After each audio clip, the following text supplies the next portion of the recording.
O folopa mfatalo fatu Samoa lo mai moanga le rivanga o le viafi ina ua tonu male afa minute le ua te ai nei le tu la e fa. E le dei fo i aso tofi aso lona fitu o le dei fo i masina lona tonu le dei tu sanga masina o mati lua velua se fulu ma le fa o le tau au na le nei asiata le fo use e mai lungo pe au manganu nganu le ea. Ia o le alanta fa sara lau o le Blue TV mai se o le proklame Tautai A'e ma le manuia faiva o le tātou e tiro. Ia, tātou te tala tala noa ma fai se kako kala. Au mai, au matu, o le mele o mo iaia li to te lo tātou a misi se taimi o le tātou Tautai A'e peua ua misi le toe fio fa anua mai o Yesu. E peua vai le kufa kufanga o mea lofa o vale lia ma ofa. A misi lo le apa moa kama voi le anu marponga ivi.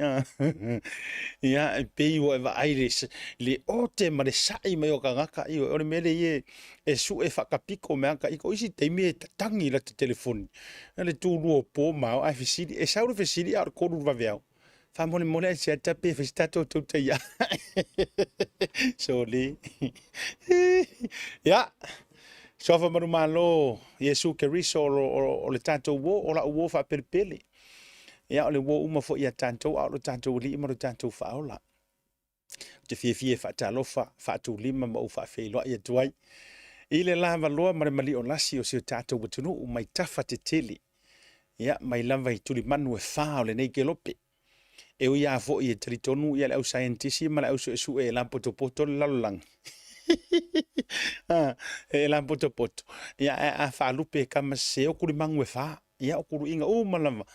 A talo fa mo folo fantuai. E le nei vanga o le fiafi. Ma lo le folau fa aftai le tua. E lo na lofa ua tu mau e le li liu e fa vavau. A wa ia faya mea siri mo o e ma. E ofo ma pese e fia ai le loto. Vi ile faya e o tanto loto ile tua. Nyoi fa manuina lo na suafa. A wa e fa vavau lava fo ilo na lofa. Programa le Tautai A'e e a fia o aso te tasi mai lava le aso ngofua se e pa ia le aso foraile vanga nai. Ia wa ia fo ini nai tua no fa apitoa ma henga fo ie.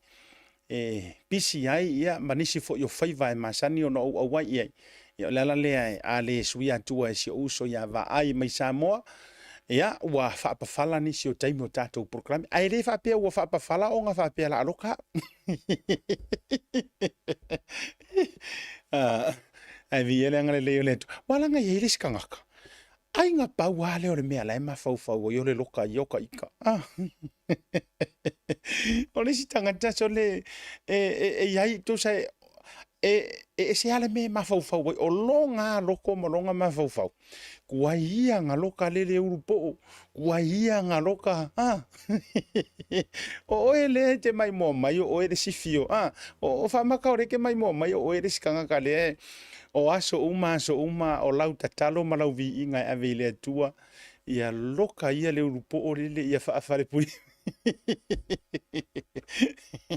ia mai nge ke o mo roka o mai o e kakalo fa penga ia uma enga ia o na tua o alu i tua po ke ia la vai ke o roka fa fo se ke o le roka o si me ai ke wa so a fa fo se se me tua o lo se a inga e roka ia vi era ngale le o le tua fa tai fo i wo ma pa anga mai le nei tau tua Blue TV ma so le proklame e tafa te tele o ke lope, whaafte tele, e a te autou, like, love and share. Manatua, o le ngangana leo ngangana wha social media. Ioi, e te tango e like, o omi le like le lima makua. Mori to tele fo yo ila tau. A whape tele i tango la vai, wa le vanga e aka mai lungo la upur kalame. Ai tele i tango la vai, follow le tanto. You have to press the like button. Ia ngai va ai le iai, e te tau le fesili lava. Ia pe faise ka por kalame pe le faia walanga even fo ipe a vature tato post fo ile le lunga ma le tato fa ai lo fo ile notice se e le le si tato Tautai A'e pe o tolo atu fo e kire ko e kau fisiri mai walanga ole a pia tu fo ilunga lo news feed o le so fuaka le pe ano faia tu wa tau ona tato fa masangi tato te fo lau fa tasi maswing ole olanga wa kakaunga ko fa masangi ka ko ke folau fa tasi ma swinga wa yai swinga te teli a talo fatu ai lama o folo fatu ai ia te oi feo yo le tala lei fa aftaina ia uo fa fe auna yo tama fa le nganga ele ngata o ulava matua fa le nganga ia so sa te tasi maso mo le vai yaso ia onisi fo i wa mafayo no o fa tama fa le nganga ia wa fo ila o tou tu walalo ma le tou fautua la tou fa tonu ma la tou wa i le upu le tua ina ia fa poto o mai tatou fa afte tele wa kasi le vaenga e se le matua aveti ngais pe ya no fa ya tupea a o nei le upu le tua a o ngei ka o kare le o ke le o le au a menge o le au pakipaki ia o le au a cream ma le au lue wa o nge ngai fai au mo fa mai nei fai ioe io toa lo lofa io o tangata lofa o tangata fa manu ia ina ava aila ia le luenga le ulu koe anga ngi fao ngaki le fai anga ngi fao ngaki fai le ulu e luelu e va tu ar mamalosa e luelu e makangkanga io wa nga fa penga ai se fanga i la ai alu lo ai o lo ina si ile la unga ngai fai au ma wa nga o ia ai va ai valua ele udu au wa nga ia tu so symptoms ile ngana fa sai nisi por ngana fa fo mai so fo malolo ina o symptoms o mai le ole vai fa penga o unga po a symptoms o le mai lea o le mututupa ia o symptoms o le mai lea o le fever rheumatica fa penga o symptoms fo ila o symptoms fo ila or kanga kaloku le fa fonga kulo la via le la via ngo fi e sau do le o ingore upu fa mai fa au malanga launga to le tau faleanga to le loto leanga va ai la o symptoms or kamanga valur kadinga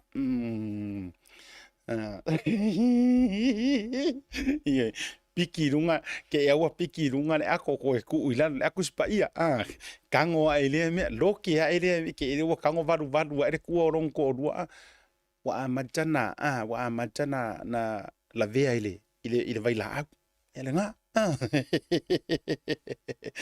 ia tulanga la fa pena o nai vaenga le nae o aunga ngai longo fie o le wa makanga ela via i upor ale la ia e fa penga foi la mengi o proclame ioi e ke longo fie a symptoms or kanga kalela via mo ma angry face e alo angry face e fiu wa ka o fiu le mafaianga po ko ko ngai vai le ke ia le punga mai fa pala vale rungo live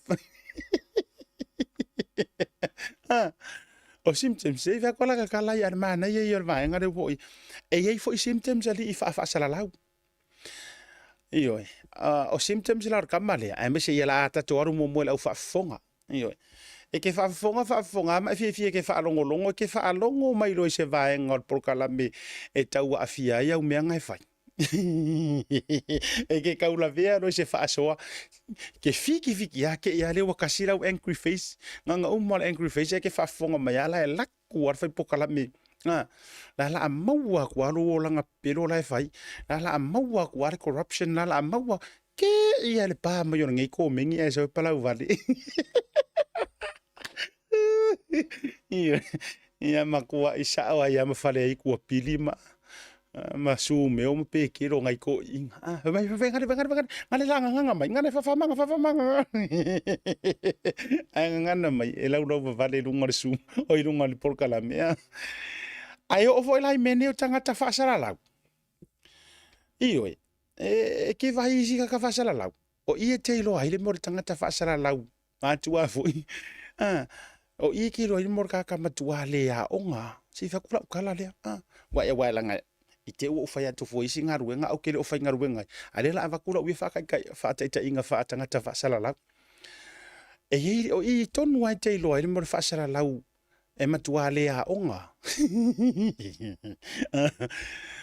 e kasi se ko mengi se kangaka Ai vai la ia makua ikipi a ko har me ala kau fa so ai. Ai fa sanga mai lo la lau kanga. Ah, ingala matua e loa. Matua no school before har ko inga fa sana lau. Ele a fa ina lo vai tu lo o tele le fa upusa ma matulanga le ngana. Ele a fa ina lo tu ala lo tangata. Ar mele or ka fi a ko lo por karami e fa ko misa. Ai fai ko misa anga ioi matulanga fa pena. Ia ore ko inga vaenga la na le telena e ke roinga. Ia e tau fai asi kau. E kau fai asi kau le a o nga kili. Ia nei vaenga fa pena. O tele o lo antu le si vaenga le o tele lo tele si vaenga sunga ya oi foi. So ko ki kilo ka por tangata le le ile oskaka ele oskaka ke mga fese mamisa. Iyo ele oskaka ke mga fese mamisa. Or kaka ke va kuri ko mengi mai did somebody comment ole kau tapo sound. Kamala nga o ke fia nai tangata ye le check mai le leo le tatu. O tele o mai loa po solonga le lava le leo ya o tou.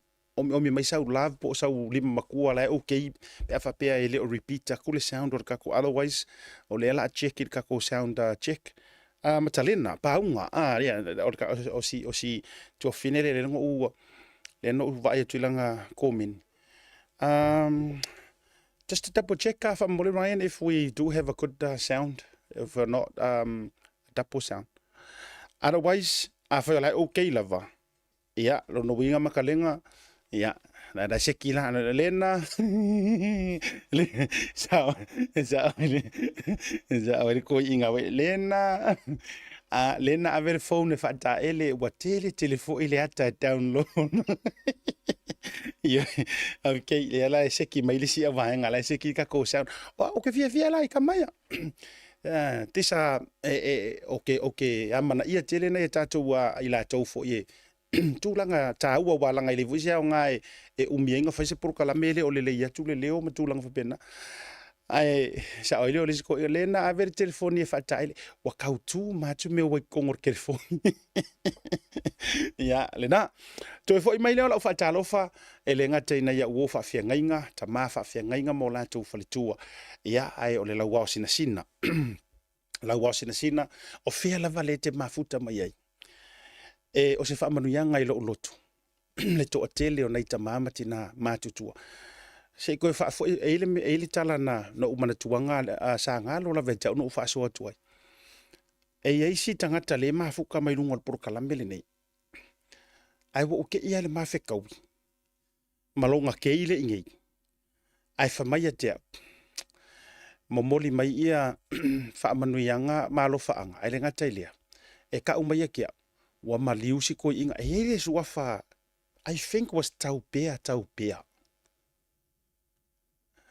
o au ole umina fai o nei por kalame e tele no mai tau ai suafa o tou ye ke lenga tune in my love a sao ke o se o suafa le taupea ke lenga mafuka mai so ye le Tautai A'e taimi fo tua amata matal por kalame ai le tangata na mafetaui nei o nolo au maungi usila. Ai ka o mai kia o tala fa vau fa mai. Asiata. Ia mako yai le maliu o sia matou ta mama tua poskinga mako. Le ma sanginga mai mo mai lo ai ka o mai suafa. So le e ma sangianga o fa malo mo fa manuia ko irungo lo prokalam. Talo fai. Ia pe ia la tala ma sanino ta fa ia tu ile tele o taimi. A tonu e to tele nisi sa lau pae lungo le nei prokalami. Ma aveo se wha manuianga, wa whai ilangi le fo launga. O se wha manuianga fo ilo ulotu, wha a tangata wha asala lau. Le maua o se awa noa e tate tautua mo te tala noa atuai, mo te wha asoa atuai. Ai aveo se wha manuianga i loto o mawhina ngalo le au mātutua. E se lo u wha alo ngia o tangata mātutua le anga ilo utaritonunga. O manguia ia ailililo e se asia mauar ko akili. O leano nofo matangata mātutua nei. Ia, ele whapea fo inga o lava mātua. Ai e tatala fo ilo loto e te whaaloalongia ai ia le au mātutua po fea lava. Ia ele o kākou sa moa ele kau whaasingoinga pe kau whesilingia le nā vaenga. E tātou te iloa loa tangata mātutua o ta māmatina tātou wawa iai mitulanga whapena. Mole to elo whaanga le proklame mo uto umalava. Nei vanga le fiafi. Ma le to te le lava o le tātou proklame whaatalo whatu. E nei nisi o aso soifua maso whanau. O te whaamalu atu lava. Ona ole uva ia so atua. Ia ua po ia ngase sia u producer o le proklame le sunga ia Jake Misa. Ia sa mauta ngase fu. Ia la vea ia la ukampea le whaama iwa la vea la ukam. Ia la lea. Ia e se ia si tamale o fea ngai ma le producing o le tātou proklame mo le nei taimi le tū mau. Ia la foi la na ia o whainga tā ia na maua tātou aso whangau fo ia langa sa ke lengo wha moe le sunga ia Jake. Na te whaia uma graphics matulanga whapena. Aina nei nisi lava nei o sa mawhai na o mawaina. I na send mai lava i lau page. Ia, mo le tolo whaanga ma le ngata foi leo nisi foi. Ia, o te manatua e whai mo la taurungo le nei proklame. Whamuni atu la soifua o le sifuru tausanga. Happy belated birthday. Ia, o le awhawhine. Leo kangu wakurunga ia le atalea. Se isi le sila mai ai. O le awhine leo si ia uofo i sunga ia Joe Wilson. Ia, ma le whaletua. Le mafuta mai na i America, I think, o lai Alaska, i le taimile nei. Ia, o le atoanga leo se furu tausanga. Ia, o le awhawhine ia fua i le vau. Teine sa mua moni o pai ala. O le umi o le suaforgaka lea. O fua i le vau, teine sa mua moni o pai ala Wilson. Alo whaanga ma whaamanuianga. Ia, ma iau mātua ia Joe ma Rachel Wilson. Ia whapefo ina iau tua whawhine. Ia Cecilia, ia mai se foi o Ivaya. I le nei foi vanga o le fiafi. Ia, na ngata i lea, whamanuia toi foi ma le atoanga o le 5 se fulu ma le lua tausanga o le tausi ia tai sisi fata tā mati le lua mai sini au se talia. Ioi. O le tere le atoanga o le 5 se fulu ma le lua tausanga. Ia, o lau tō wha le tausi, ia, po o le princesse wha pe le pele le tō wha. I le matua o le whale tua masanga ia fata tā mati le lua. O fiula vai tā fio whirisunga ia fata. Mātou te weekend lava iaso. Ia, o vau ngata atu lava i toi fo i atu. Ina se i feula le keke o lou 5 se furu ma le lua tausanga. Ia, tasi nei o wō ma pa anga mamae ale nei a tautua ale Blue TV ba se fo o le Tautai A'e. Ia, mai ale te mi fato a tau a mata ma whaatuina. Ia, se ia o mai fo ile nei vaenga o le porkalame ia masuinga wa iai. Ai, o nisi o aso whanau, ia, whamuri atu pe whapeo le so, ro aso soifua, anga le leile tu, awe kei ka mai a kia, se i fo ile le mai Jake, ia, ona faile i o tātou graphics mo nisi lava waso whanau. A fo i mai lava o mawhainga koe su e uma mai tua. Ia, o maare tātou proklame to e tau mawhai lava e watuma moli e tolo whaanga. O aso soifua, maso whanau. Ia, lango ila, e kaule mawai kama fo i le umanga whai misa anga makakanga. Wala awakula ia le, whai misa vi inga o le tua. Si whiakula o ka mai kara lea, kako ue rora ia le marolonga. A fo i mai, o le matua to a tele o tātou wa. O le kero kako wa ori. O le kero kako ori. Ele ngata o le tau te awhea nei mata upo le fono ile pili lava le kau whaofi. Ai kako ki koe awhea le keisi le Samoa. Ma le maka ukia i o ngai au ori e wa maua mai. Ioi. Ai mai se foi la tūlanga i whawhata la i wa saurunga. Mai o la la mo lia foi makua whawhinga o skama o se eme kusa al mok whakaranguanga. Ta tau te awhea o mane nefiafi. Ma nisi o vaenga. Ia e o ngā fo i lo si la fia.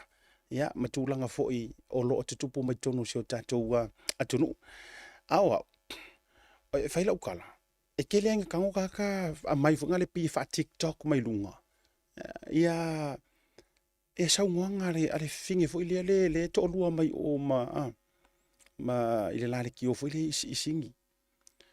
E paula na o taimi asia mai ni lunga mea ngā. O ka maka i rola ia le wai pi e tipi mai lava e ilan tofu i e polo le whainga o ka mai eclipse. E la le skiri pinga o maka koe fu. Toli.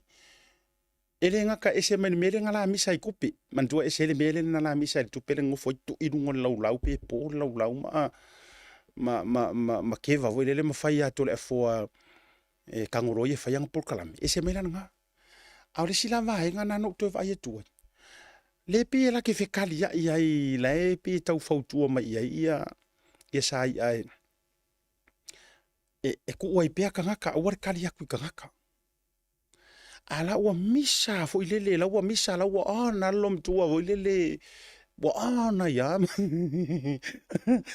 wa lu fa so a ko ila vai ilunga ma ya mala lau upu fo ia matulanga fa pia e fai la ukala o ke fo au la dala le te fai tu o tangata fo nei o te lo tangata fo nei tele na fia fai le upulea o ma ko fa sala lau le o nga le ingi qualifications a mani me fa pena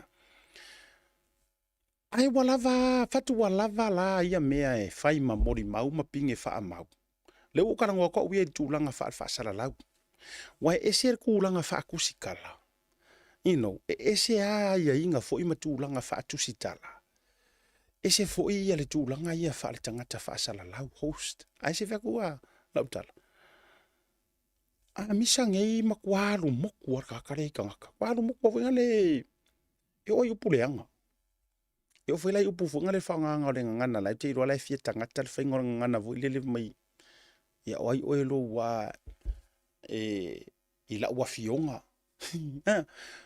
o po fiale ngu nga le ka o mai po fiale nu e te tautua mai la wa fionga ma le a mana me o ya o te fatula te tala o le fainga tai o le tangata ya balanga ile le upu e vela tu nu o tangata e fa pea ele le yo le upule ave mo le fia tangata ta ka fa pea ai ta lo falta mali anga o ia se va en o te manu ai ka ki ia le la por kala me wa e matua ai o te manu o le ngoa ta u le leia o ta mata o le ngoa ta u le leia malo tou fa ala nginga malo tou fa rupenga o tou pai ma auli o ko fa rupenga nga mai le kele o isi fa rupenga e fa rupe o ko e paua lea o lo kou whaalanginga la ua lunga i le angu o Samoa. O outou o pai ma auli. Ioi. O kou whaalanginga la ua lunga nga. O le ale wingo ngā mea. O le a vevesi mea ma ngumi mea. O lau lea maka whaioio o le pai ma le auli. Ai ese e ku ainga ka ngaka au. Ora mko fa vesi an mela le fa la utala nga uma so malo matua fai male afionga le tua ya kulo ki de vesi ding ya ai kalosia o fai e se tala sia na fai fe au por me fo ni tanga tai do na le lotu le rope ko fai fe wala wa ya la le rope ko fai fe wala nga o utu tino mo o fai atu moni la ai ai ni va en o le por kala me ma ai ni va en e se fo ile le fa fonga la foi fe au o te le na tia le vanga le a foi fa fonga me se foi fe au pe a fa na te mo por kala mel ne so nga ya fata wita fata e ma ke kala ngo yes e ma te tala no ma fe au e ka usa o mai fo ya ma fa so sa o mai ile o pole tu e lima ka inga ai fo i faiva matulanga fa pena ya ma vaenga fa e tulanga e fa isi kai mia usau fo irungo pokala mitu te loa fo ua pi wa kakau o ngore o kasenso o mai ko akele na te ile wa kauro roko i fuala karu mai mau ia ya te ia le e mo se taimi ma fa so mo se uta ma fa le nganga e nga ke o mai ma o i mai ma fa kongu mai ya awale talia tu ma fa tau ma tatao i e o lo feita mai e oi o le fesidi la le fesidi lo ma fo fo Walanga fai umaka ko fai fe au. E o ile au fa fonga mai. Le to atele le fa e pa fa ati wa au mamau i lungo nei prokala. E ko fu umaka ko uma fai fe au ma fa fe ngainga. O nisi foi. O le au fai ngā luenga le tu. E a o a i fa kongu e fai fe au. Ala ko fa ngau fa le nganga. To lo la pe a fai e au sa o fesili ko ai ngā mea ia.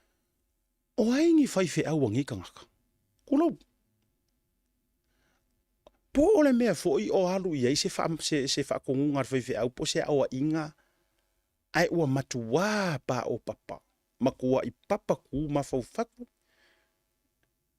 fa mata o fai ia se tala fa le nganga ma fa pe atu so le so ngai ele a fa inga le a le menga uma ngara lo vale ma la lauka nga kam fa ku sai kai fa uma mai le ku lo fa ngai ko so ele fa me va ku se vi inga le ku ora so fina ngalo samo Ike kau agree kau io ile ni te ua mau sa ufa matalang. La ile fa pe a meo tau le pua malafo. A ole wingo la utala. Leanga o ka ko io ka ko ma ku kingo o fo yo matua fa pe nga mai. Eyo. A o ma ku fa leanga. A wa ole upu mongi o kero kaimi. E pe ye tele atu o tato taimi o tato matua fa leanga la le wingo ngamia. Aso sa uma. O re kere o ngiso tato ua motu ma le taula mai o tato matua fatino. E Samoa isi, e nge isi, e Samoa isi, e Amerika, Australia, ia ale ai ala kele fongi. A o aso sa ka ikasi, e le misi lava sanga inga o mata mo tato matua fale nganga o le visiti.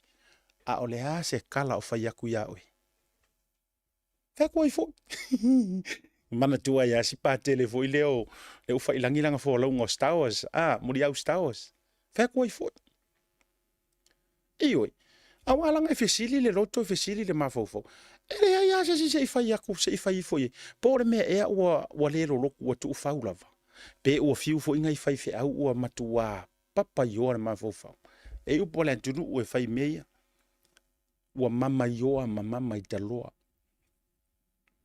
ioi Ele ya a fai fo wo lo loko kere nga upu mo ulu ya ko e vakuris wa matua le la wa mau to o ale to fa wala wa mau taua a o kaua ma fe vai inga e ves ai uma ya fie uma ma fa ngale ta mai se vi ingole tu io e fa ngofo mali e le la ungo kanga ya tu ala lo ya fa tangata e alo fa ku yo ko kamali anga wala ngai so nga fa sa mo ya o ke o fofo ya o misi mai maku misi mai ainga ya o ke ro fo o misi mar fa le anga matuale fa longo e tasi tangata fa longo ina me fa mai ya papa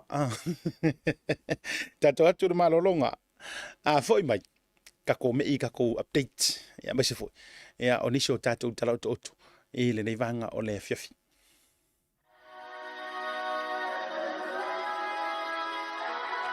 o le talavivia mo e sa mo le anturu pele ua tatala ina nei au kilani ni usila mo le taimi mo mua le ofisa o le company le SMI ua mawhaia nei loa o na whaia oka mo mauta malawa raka te lea o whare sa ma whare te tele I si o tātou o turu i Samoa e tau lantu le lantu lanlai au kilani nei mo le fausia I no fale whaatotonga I no fale e te baua o malawa I le unanga ale SMI I mangele telefoni o lua tasi valulu o 5 pe te asesi atu ila la tutu atu si o le faso le fitu Rainy Drive e mangele pe whaafso ta I le fionga ia mayava Leslie Wolf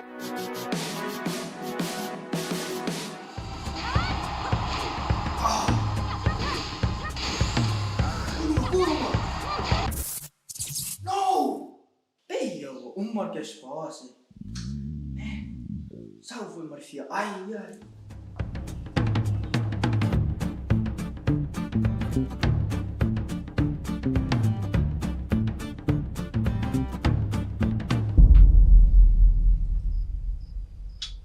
Ei, mas é minha. Ai, sim.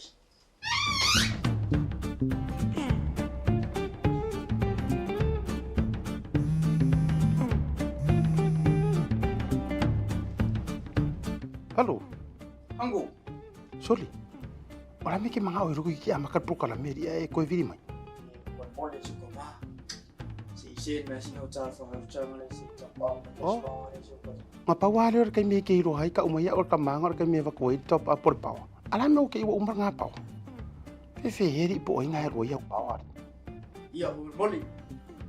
Fa o mi singa me se fa ka singa me ya mole ko manga. Ya fa lo le mai o se o kari. E ringi me fa o va por me ro lo ko o va yung Ioi, ale la top apa kwa laki lo fai mai or me fai online e va ve alo fai. Le la ko pe ko munguli am kar po kalami. Ma alo ka u mai ka ko next to nga u fa pa u ma ko mala ko maka mai. Fa ngai la unga ngale al Pacific 40. Mal talo fa va. Wai lo. Ya boleh. Oke. Iya, lenga. Wai fa mai. Iya, fa la ya la ngale la fai ku so maka mai show de fai la ko fa la u lo. Ia ma fa la ke le fai ngole unga ngal Pacific 40 mal la ku ka fa va. Six. Tai lo. Ah. Le Pacific 40 iso se tafa o Samoa. Wo whaafaingofia i nei nisi o nanga i pei o whaataunga. Pili, oka o ngā luenga manisi lava o loa mo Samoa. Asiasi nei loa i le lato website mo whaonga ina ai le taha lofa voucher. Te mula wati leo watoru super faminu te tene le tu na fa o tato ye le program le Tautai A'e S4. Ai tau tere yor mano longo le no fa ya tu la utala tu ai nga na mafai nga program me ya. E fa tu la te tala. Ya ta ilo yai wau ke lo uma upua matua ele talia ya po matua o tifo utele mala mai uma upua ankos ma antise le kadia ele fikau I maudu la vanga ya utele longa fo wa vatu ya ini fautua nga la to lo ya ele fitau ya maulu kama ya tu watu ya ya ni fautua nga fa fia nga pe fa fo o lo ku mo ya wale ya lava o manga kuai lo I le siurunga ri ma ya ma ko sava ya fiu de ka malo e fa kau fa mariero nga ko alua fiu e kau fa ya ko se marie ia oe io I me ai ma me uma ngofo ar fiki fa mai kale la va ia risa singa fa di fufi ya halu ko inga su emel fa di fufi ku ka fa di fu ko pi ingi war fa di fufi e unga ia ko ka malo fa di fufi ai nga ku ia e ronko rua le fa di fufu ufi ko fo fa mai ko ngai mai fari fu mai ko ari fe kau ya me amor udu se ya ngofo fa mai aru ye fa ngo kai fanga mai se ala o langi me nga sa marka mal nga sa wa fa sua le me lolol pepe ngo fo ala ngo ku le pume anga kasi fa le ingi ale lo makua wa ku lo nguku la mula fa mai Paku meia makuale fekau ya le mele maro u. Nga fa pa uro le sia so fa pa ule la koko. Wai kar ko inga le vela mo fa pa koko. Ala nga fa ya ko fi sa e wa yo sa e wa. Kango ko mai ke u sa e. Anga kango war ko inga u mari sa e u lave marka le u. Anga pa ar sa e u fa fi pa ko inga le u kai. Kangi mal lo mo ko fa mer ko inga. E fe ka wila me nga maro.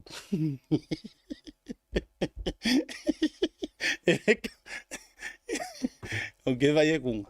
O le unga ri ya. O ke la longa pa wanga ko inga me fe ka wi mare u. O le va tu le fa tuanga o le va ku le me fa ele fe ka wi. Va ku le me fa ele fe ka wi ya ma u le wanga. Tu uai ro mare me malo le u pe finga na vai la sa wor para wo le va tu fa me marcar ko inga ya e fe kawilan me nga maro le ai kero e o ngi foi kar kongo mai e uma ngi foi fa pe mai ya la ave sa mako kangi na nga u fa mai de la le kar un au oi ka fiola ka fifi fa mai le si sen mai le si ai ka kwere yo ka ko kar fo sen me de si ka ngai ko o ngala le ngone fa mai asiata e fo langa me ngai runga I la le fa mo ka nga e fa pui ka ko kar ngo ke isi ala sa ila ka mo mu e la ka vele le fo ka nger fa pop sa ka la lo le udu de fa si umi o la ka sen mai la skama nga fa mai ya fe le unga ri le fo la fa mai e loka ya ya o pe ka mu o pe ya ri sa mo wa ka nga mai se ora e loka ku ya wa nga me ora si fe ku la ukala wa nga me ora yoi se o pe o luo ko me singa o leo ma au ki ngai mu Ie, o pei o rua ua. ua mafanga ko mafukanga man makanga luenga leo. Ua mafanga ko mafu. Au ke fa ko i pese fanga ua su. E pese fanga ua ai ngo su au laiki. Ya walanga tu lo wa sa mo mala fa fonga mawa. E mafuanga o fa ko le au riska mikiki le. Walanga la tu lo li swafa to le fo le taulangi i fasto o taima me se fo yo o le tausinga o i le pule a leu i oe i ya mo va fsuanga mo to le fo ai o swafa ko le fo ya ma ko sak pa ikea la utala no au fa lo to i fale ya ma to o kaule ale ia o le sa au manga le sak pa ikea o ko le fo ma le waruma no no winga la u kala ngoa kusi i fasa la ule o ke kala ngoa i la u fai fe au i la la au manga o lo le wa le swafa ko le fo ele si swafa makai ko le fo ya ma to o le sa au waruma nga sa au manga ai e fai akula i la tala e pa wale o le la ko finga u ma le vinga ngi kanka ai ona o le nei taimi fa pe ai o le la la tu fa pe ai ona o po te lesi control a papastui anga i makanga luenga o leo ai onga o le mea le pe confidence ai le au vaenga ma pe la tu te fa onga ina le matanga luenga o leo e faita i tangata e feita ai o ka ko vai ka ko yanga le pe ula le ona ua mana ia le lato so tanga malako ka mauru po o le alu lewa le ngala fila fifo i kai mi mua o te mantuanga le la fila fia le ia ruisa mo kai mi va kwa uma nga fai nga fai nga i sunga la aule le mali to ia ai malanga rola auri o malanga ia le fai fa kai fo ile i fast supporters o malava lalangi ai so lai rola ai rola ka manga sa mo la fila fia ko ilanga la ku te mantuanga na makfika winga nga low kia sia di ilanga la fila fi sa mo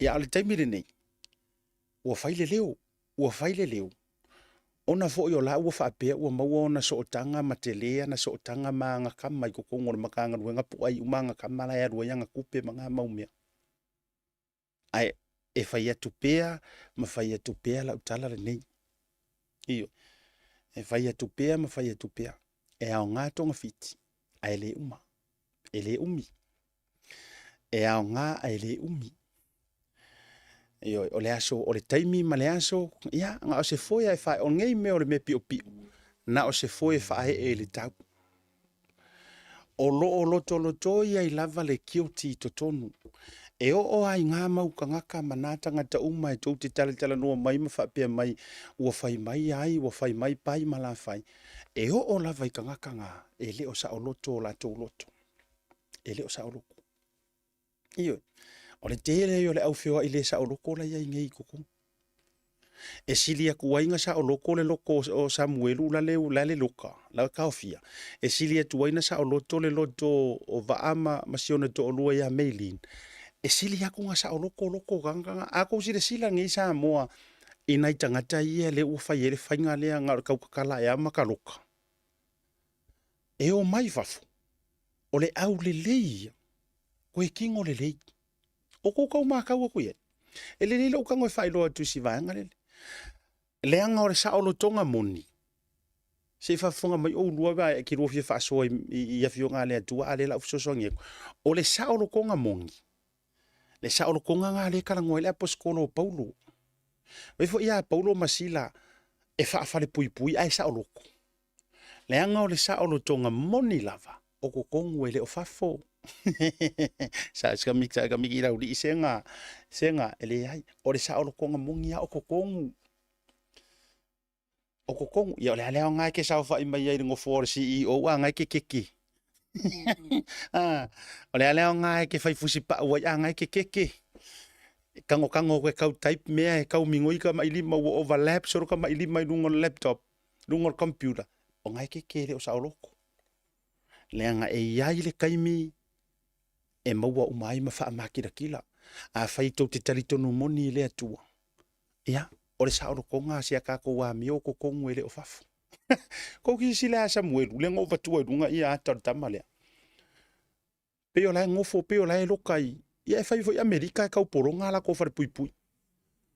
Pe ola e far pui. I perkangia po aku hu foi nga e pe. Au lelei foringa pae. Ese mai le foringa o le Samuelu le sa o mai ai runga ora por kalami. Sole. Mea kongu ngai ka urka ngaka polonga. Polonga lea. Polonga lea nga sala. Langa la sa fa au fiu fier kamalea. Io. Le mea lala na. Va inga la ia ko va ia ko e kai milingi. Ka o kai. Ke longa a o minga sau fa fosa muerunga o ia e karu ai loka pe sion ko rosi vai e unga ke wa sau ka maro ke ko e lakir ko inga fa fosa king. Ai mama wa nga men ma fo sem. A le winga wo fa ia tuai. Aua tu te fie ka ngoa ma ka nga upu mana me uma. Ma ai sisi i pisa i le loka ai kuai mer far pui ke wa kuai me ia ingei ia Samoa ai loka ku ingei New Eyo ai a sisi i pisa ai maul fia mati mai wale ka kau fa longo ia a fa yo ngala lu mai New Zealand ia o mai New Zealand isu nga kupe ai la sisi ke wale la ku mai Samoa ai sau mai ngi ia leanga wa tele fo ia lu tala leanga wo fai mai ia lenga le la wo fai atu wai o ka ku ko me sa o lunga I fa sala lau wa tele alu tala leanga ma lu tala io ele o ruangi fa sala lau ke rua kala ngi issue a wa fai a le o fai foska mo le a te sa vea ia umale a ka wo fa sanga skamala I Amerika ya kuila epa wa le longa sesi te lua fai ia le nala le yo kere o fai aku a mea o yoi ai va ai ru pisa nga me o le loka te ile o lua le atu I Samoa ai ru mai ngi loka koi o rua ma ka fia o rua yes ora te rua tala noi na mea te rua fie kala ngua ma fa so to low and I have to say this direct with all the respect o le mele fai o rua ka fa so o rua ele on kai fa ma ka ngua nga le kulo le fionga kom singa mali mingiska le ngol menga o rua ngai fai e te rua tau fa so ko se ke rua o le por kala me ke se ka fa so le fale o fa so o le mota o fa so ia le na le vaenga ta to la ia tau ke ko foi mai I vaenga na o tala no antu ile tulanga le la ko amaka ko ilanga de wo karango le vaenga ya isunga Samuelu ta to fai ule le te unga tula fono fainga balota o te fia mana o fa manino le vaenga le sa o fa so ku le siasu le anga e ai tanga ta foi a fai foi o se fast supporters pete langolango le fainga malo ai a fainga se la o avenga o por kalame mua le sa ava tuele tu alalo ya fia me le fionga ta mai fa par mia mer fainga malo e la ukango ko kiria ku le fia filingai maso ia tu loa tote fia le leifa vale afua se fa kula lo le tu low ia le fast supporters matato o malava e lango le fainga malo le o tu le mai ai ale au vaenga foi le la via le au kau foi le nga fa ko ngwe ko kikionga e ko kuli ese ko le la via le au kau le vaenga foi le ko ingu fa o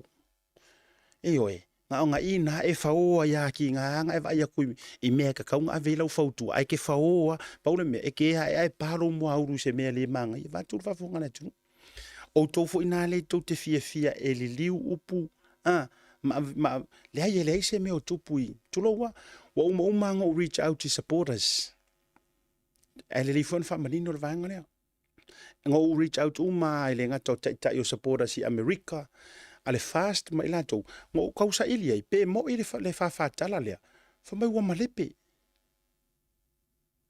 ioi o leu ke con eki o ma I o supporters I America I se keke SS o ngi usila inge yo au se kalia o Samoa o fia lava ele ai ma se vaenga fa pena o tupu ai a fai foi o ye ngai kangaka ia fa fonga mai so ka ngoi ko kilia ku ya ukule le tu walalo le nga ele ma fainga ka ko fia nga o le lafo ma so nga fai kala I o ile siku Ai a o i vai ngai te tau ai ona mo o mia le wha mangingo mai e le whainga malo. Ai wha kami solo. Ioi. Ai kako whakawhakawa solo e pia le whisiringia. Le hai. Le nga mana tua. O le pese sa pese mai ai le tātou whainga malo i le taimi ua tūlai mai ai. Accountabilities. O le accountabilities. O le ale ngau ko silfia nga upu. Sa o inga is kamigi i le fai pe avele Amerika nga expensive words. O le winga la utala. O le tu alalo le avatu le fionga tamai tai parmia mana whainga malo. Wala nga e kualalo le whainga malo. E reise si o ngai whaururu i le whainga malo o le fionga kamai kai parmia. E li ma whainga e kualalo nga ia pai malawhai. Ai ave sa o lau o le fō. Masu i le mata o le niu. Tūlanga i folanga i le tamau a inga. E si o kawai whamangingo ar vai sua lea. Anga wakele le au whalili upu. Ma le au tau whaleanga. Ai te tau na manino. O tūlanga ia i le tamau a inga ma le development of Samoa i mea sa fola inga i le fast. To be honest. Po ua ivas full pasengi reu whakaungu. 80 to 90%. Whakaungu. O le ala le wingo le natala. Se rau pasengi. Ua whai. O isi whaenga pe or keu ngor whainga palo ka wai kasiri ngā forfolanga sa whai mai o le mawhai ma maua le avano e palo tātua i tātou whafu. A reo whakarangoa. Pensiongi a kamamakua ala au matutua si itia. Mea ia ngā lau alunga i laka whaalongo i kaimi o forfolanga. Pensiongi mo ke aku roa si i pensiongi a reo whai. That was one of the first thing a happen e ar kausanga muamuanga.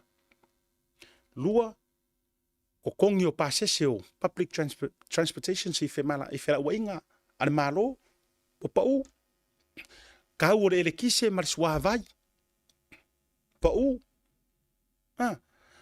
o le support po o kupe fisosoangi mo le pisingisi kawakiae se 4 milionga ngaru mua lako maresi 5 milionga i pisingisi laiki lai mala mai lau fai pisingisi laiki e le mala mai mo le mea nga o le fai kala i runga o Facebook ma kau whaaleanga ai le sau pisingisi o fai e kere mala mai le mea nga ai alu e ke vesiri e le fai pisingisi la ikiki ma le fai whaoroa la ikiki kawakiae maua lako ka iafe ka lai vai ngau kupenga maua pusa aisa fou o mea malava whapena yes whapea o tau ele i o kuisa i le ringa tatou purkalame whaakau ngu ioi suakia o au wala ngā lue o a whaalelei o whale mai o mea lava whapenga.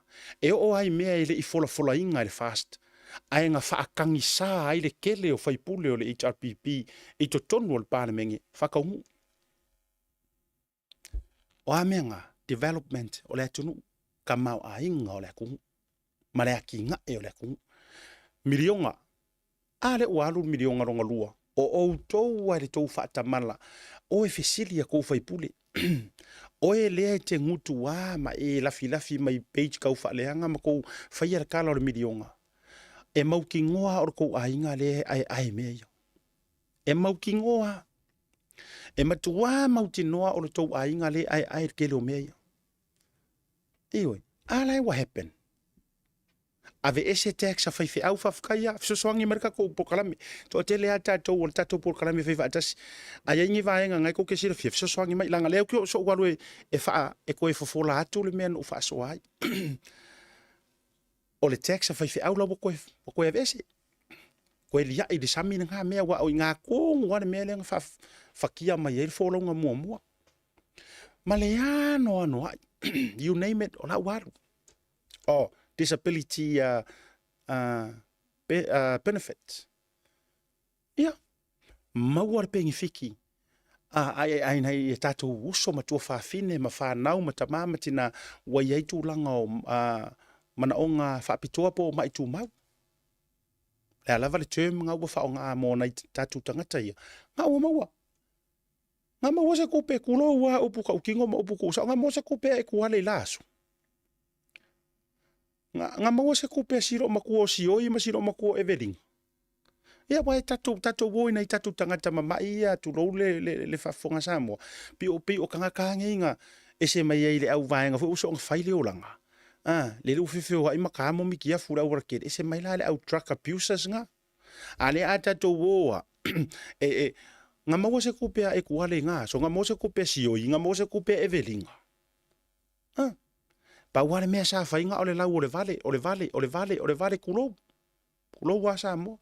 Tato woi i uputu usao. Ioi, lei se mea nga maua. Kulou samu ngai kangaka i la pisi ma mea uma pe i rengi o la kou whasingo manga. Tu louna i o la tau ainga. E ngai le whainga o fie fo i de kau controlling ai ainga o ngai kangaka i e walanga a via sa vavali ama fio ese ha. Ai ua manga ia. Maua la kou pengfiki. Pe kiki pe kele whaafikai wa whaikau ange ai. Nare upu e whaile pesea ale ku malo o le whangama whale ase e la le pesea la inga whaalangilangi. Whamea, tā fia tauia i se tufanga o lou malo. Oi sa moa e. Tā fia tauia i se tufanga o sou malo. Wefa. Sa mo'o ma whaakangi pe maua singa fasi mea le kufanga o le malo. Leise mea i ngā vai kaimi. Iyo. A lea ua fea ngi kaimi. Lea la le vaenga wala yona o fai atu vaenga lea. Ia ngā waruas ko ingo vau ngā ole famous au kala vau ma kele ole fai kala e maula i kala vau. Ai sa leise mea vau ngā maua mai he. O lea la le wingo o lau tala. Yes, development wise. Se lau pasengi. Ele ia la se me o fale kongu o lea lava e muri ta i le whainga malo i a latou ana vatau ma mea sa whai whafkai le whionga kama i kai pāre mea mingiska. On the other hand, se whiakula ukala, lea ngai tauna manino, on the other hand, e iai ma le vaenga sa o kou whaailoilo ia mātou e tau ole corruptions. Yes. O leisi ku nga kou polo misi se ku ai ngā malo lelei, malo e mangingo, ma mala malama mea uma a kiae, kele whamanguyanga, yes, ale what happen. A o lesi lai ku o vaenga sa fola ina le whai ngā malo watula i mai, o le amatua ku vai lua e se i malea a, whainga pio. Tolo. Kasiringa anga vasa o kou o maia. O le anga vala le ngā. Po o le fasi pito, fasi vaenga la le na. O vaenga sa o whai mai i tātou fola. Lea la e ku ia kuai. Vaenga ngā. Ina ia manino ma mala mai. Oi, e ka loka kuaka ngaka. A molia le ngā o le mea tautino a ma le mea ua makirakila. Molia aku kangaka nga whai kala. E lango le HRPP, molia aku o ngai whai kala i ka i ole o touru tai ole malo. Ai whasa o loko. A lea molia aku kangaka e lango le whai ngā malo. Ma whai kala nga i lesi vaenga. Ai ka roka. O fea la le justice lea sa o kou pisa mai ai. O inga lea la kua whaso asiata. O inga. Mangingo i marama o le ki fia le leiva lea. Ma e whai mai ua o le la a makang koe whaasanga kau. O ai o whaasanga tau le fionga tamaita i pāremia. O ai whaasanga, le ai sesi o whaasanga tau. Le ai ma sesi, ka ilo ya o kunga ko whaasanga kau iai. Le ai ma sesi e whaasanga tau le fionga. A o le tangata e alofa. Ai whai peser pungi ala va ale lengo uka aku e resi aso. E iloa le uso mongi i aso vale maso leanga. O inga fo i e ke iloa e kanga ka mongi ale alofa e kau karasa o aku. A o kanga ka mai mili for my, oh, you're all right, don't worry about it. You're doing fine, you're absolutely. Anga kapungi ar whaiko ko ara fionga ka mai ka ipare mia, o mai kua for my, yeah, right. Yeah. O oe te, o kou ngai fia i oe, kalangoa i fionga ka mai ka ipare mia, whaiko fongo kanga, ave ko advice ma mea uma, I'm pretty sure nga or ko say yes sir, yes madam. Pawanga. Ioi. La ko ilo mar ko inga kala fo ngale yes o wa mo wa pa wa kangoro ya kangoro o wa ngor ngi ya o wa ngor ngi ya kili lo le kili wa vai ka ko ye le winga na le na o le fautuanga la le va tu la utala onga ua kele le kapisa o le vaenga lea ile maka upu lea ile la vea ai or kamikiki le vai kele ma le mori mau or kama lea ale ua kaloka marongo o rua o fea o iai se faa mani nonga mai o lea mea. Ioi. E le o mawhainga sau ngoa mai le fionga ni mingi sky, update mai le mingi sky o leo. Ma fua isia, o la ua ngongo kia onga a ao o na o tūlanga le conflict of interest. Dalai mangi ngoa manamar ngā vaenga. Walanga, o le alava se sau ngoa ngai koe fio mai le fionga e faualo e sau ngoa mai. Kulo waia in realistically, e le kai tali tonu le toa tele leanga o la ua iloa leia. O umanga tiklea le. E mai mafuala kai mi o mingi ska e sa ua ifu e wha mamlama me se mea. Se update mo le atunu. Lua. O lenga wha se e se ai wha se e mai le fionga le sui pāle mia. Le fionga le. I le saori ia tuala. Because as far as we're concerned, le akungu a koma le lalolangi i Samoa. O le vahenga nga o situation nga. E o voila until now. E le ko ia se sa ngā le fionga. Tu lou le fionga le sui pāle mia. O ai la le si le whakarikari i eika ngaka. O le fionga ka mai kai pāle mia. O le fionga ka mai kai pāle mia. E sau ngoa mai. Pe mongi sau ngoanga, mongi wha makalanga. E le mawhainga koe su ea se wha maongi ma se ame o kongu o le maliwur ka mana o ku au. Pauanga me le fia iroa le kungu. Pauanga le vahenga le fia iroa le tunu. O le saunoa mai o le fionga le taitai. Wha maruru aku i mākua o ku au. O le ale e maua se fisoso nginga a leo ma le malo e sa ili ai. O le melea, le ua sau ngoa le fionga le mingi sky ko kongo le wharefongo. Wa no more.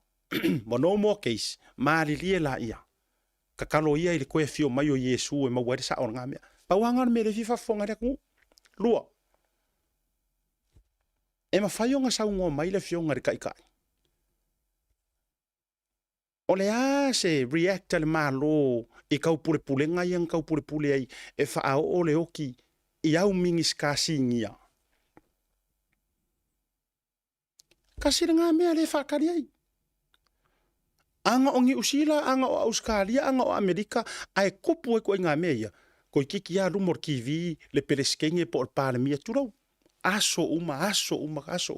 Even police commissioner. Leanga o la kou o le malukanga o la kou o le puipuinga. O lea se me o kupu, lea i se mea. Lea la ngā lea la inga avakuru mako kukua lalo. Lea la iona mātou le muta le whaamanatu ma le fesili. Leanga o le mako kiuke, o le mako ungaruenga, o le fesili. Yes, o le mako ungaruenga nga. Ele o hau se fai fe au. Ele o hau se fai pisingisi. O hau o le media. I'm sorry. Ioi. I'm sorry pe a whaapea. O ke fisiri so o mo o pisa so o mo pisa so o aku sa vea ma pisa so o aku pai mana fai. Leanga o na mako kiuke nga wha media. Anga le o hau se media. Ona mea la laifuonga o nga wha o ngā por kalame ma kuku. Ngei ya mako New Zealand. Lau kara ngoa uia ya matou New Zealand. Kasi ya lea fili o whai ngā malo. O le porokiki. Ma whaake mo karasi. O le media. A tonu e leanga ya lātou. Ai ke iloa lau kala. O le lelei ya mo le akungu. Yes. A kongo e leanga i mawhau ngā i o le au whai porokiki. Nge ke ua maua ia la ko whaadilo lilo. Ai mo le atunu ulau tele. Oka e se lelei. E everyone turns to the media. Po angi meo lo kupu. Wakele fo i mea pi o ingengi usila wa vange ilunga le media. Wakele. E umareleia ia kai mi o le porkalame ele umare vai aso e kasi mare masinga a ukango e lau waku i morisira fia e Samoa. Kele o mea pi o rengeia kungu ufo i la porkiki nga vange ilunga even i cases fo nga le a leo leo kele male ngwa Australia la ko ia kele me wo expose lunga le media nga e makanga ruenga o leo leo nga le federal nga vange umai lunga le media fa maruru akula o ko ie le masangi kula ngo faiva o matou a fai e mongi la ko fala inga la o fionga le kama kai pale mia ma fainga malo a fai e mongi o mako it's the fourth estate o fainga malo la mea la inga ke ele ulunga la ma fu anga ya la ina tinga la mako fang wak e peia o ngau ko ki nga ile lu i mai le kuanga e fa pe nga fo ila matou fang watu ma matou fa manatu le nga o mafu anga ya le nga mako fa manga ku melia ai se a o lo ile la ver comme kiki le vai kele le an me wole fa ya ise justice motu o siringa why there is no justice for two out why ai se a wole ise justice mo kamale e fia kalila e fia fa fonga la ku ere karia ile ku ngai le mele ere karia mai ile ku ngai kali le malo le nga o to nai to te tu le foi ai o ke koe fia fa popo ma o koe so so nyaku o le kasi le ngei ko angava sa fai ko kongo le pare menge ele i fai ai kua o ko kongo le pare menge sa to fa le mele se i male o ko kongo le pare menge sa ko fa le mele o ese le fai ngor fa masingo marka ka oloa ese le fai ngor kanga kale ka oloa o ko kongo le pare menge o mo ka fongo o lai fa mau wina uma to sa ngo pinga nga le ngo fa fa mangingo ai la ukala leng o faya kulisi pia amakanga vai yasu ia te o tofo ia tau mafai e mi milo nga vaenga matulanga umalava le ai o le fai vai o matou le media e ave sa o mako ku olalo le anga o le fa akali o marko akele what's happening ele nga kanga o le case le ka pulenga o le fasio kinga o kulo o mingiskaya it's not a small thing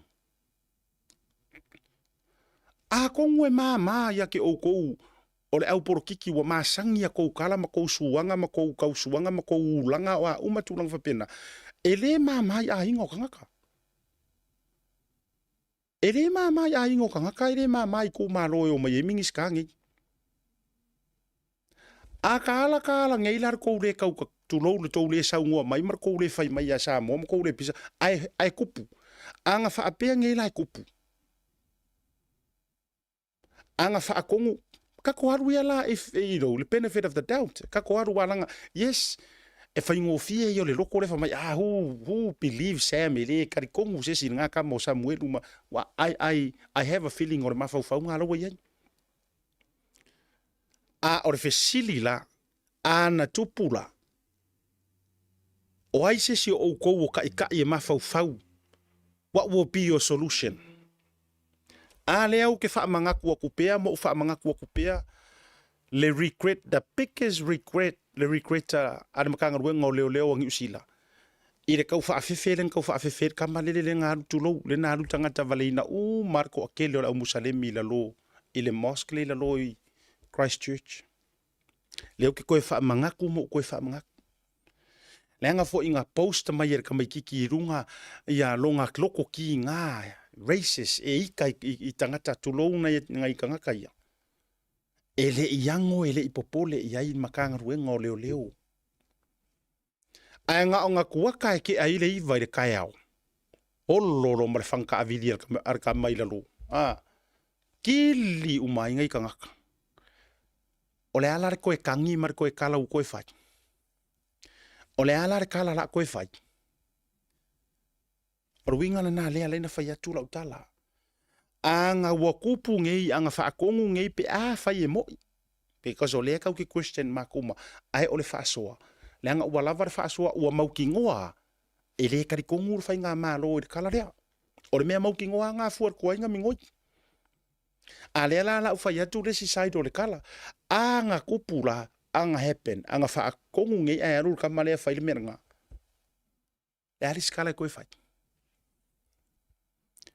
O afo isi fa mo la longa ko fa ya Samoa A o lea whaafekai lea nganga pa ia o lea kua. Wa musu re ngei kama. Ma whaafefe re ngei kama. Aua ke whaia ngā mea aro e ka. Ia re oku kai ka ua e oku karokai. Yes. O le ua oku kai kau kakala koe ka. Ai karokai le melea. Awa e mafuanga kua. O le fisiringa le fisiri o mafo ai se awa le isi saunuanga. Mai ale malo por kai kai o malo. Lau fionga tama tai parmi. Ai se awa le isi saunuanga. Se i kau wha mangingo ai. Ma kau wha angofo mali e le keisi le. Le ngap kau pule ai e. Wha ore o ki au mingiska.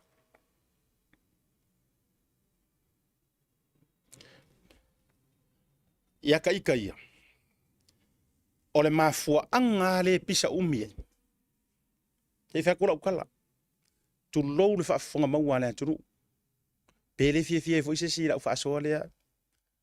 Po luanga ko ke le fia ko akele. Ai siria kur ko akele la ko ke fia ye. O ke loanga. Au afua le vave mo aure mo musu e fai merkala ele langolango inga ngā mea. O te lanongona voi. O lai fia whaafonga Samoa. Wera pe langolango pe le langolango. A maia se sau ngai la kungu. E mo o mia e le atunu. Ya. Le mangingo maramalama. E mafua fo ilanga pisa umi ma ka pisa ku waile au whaasara lau. Leanga o leango ngofo marifai ngā malo le tali. E ngofo. Leanga o le ua surufanga le mātua tua. Anga e ngāre kusi.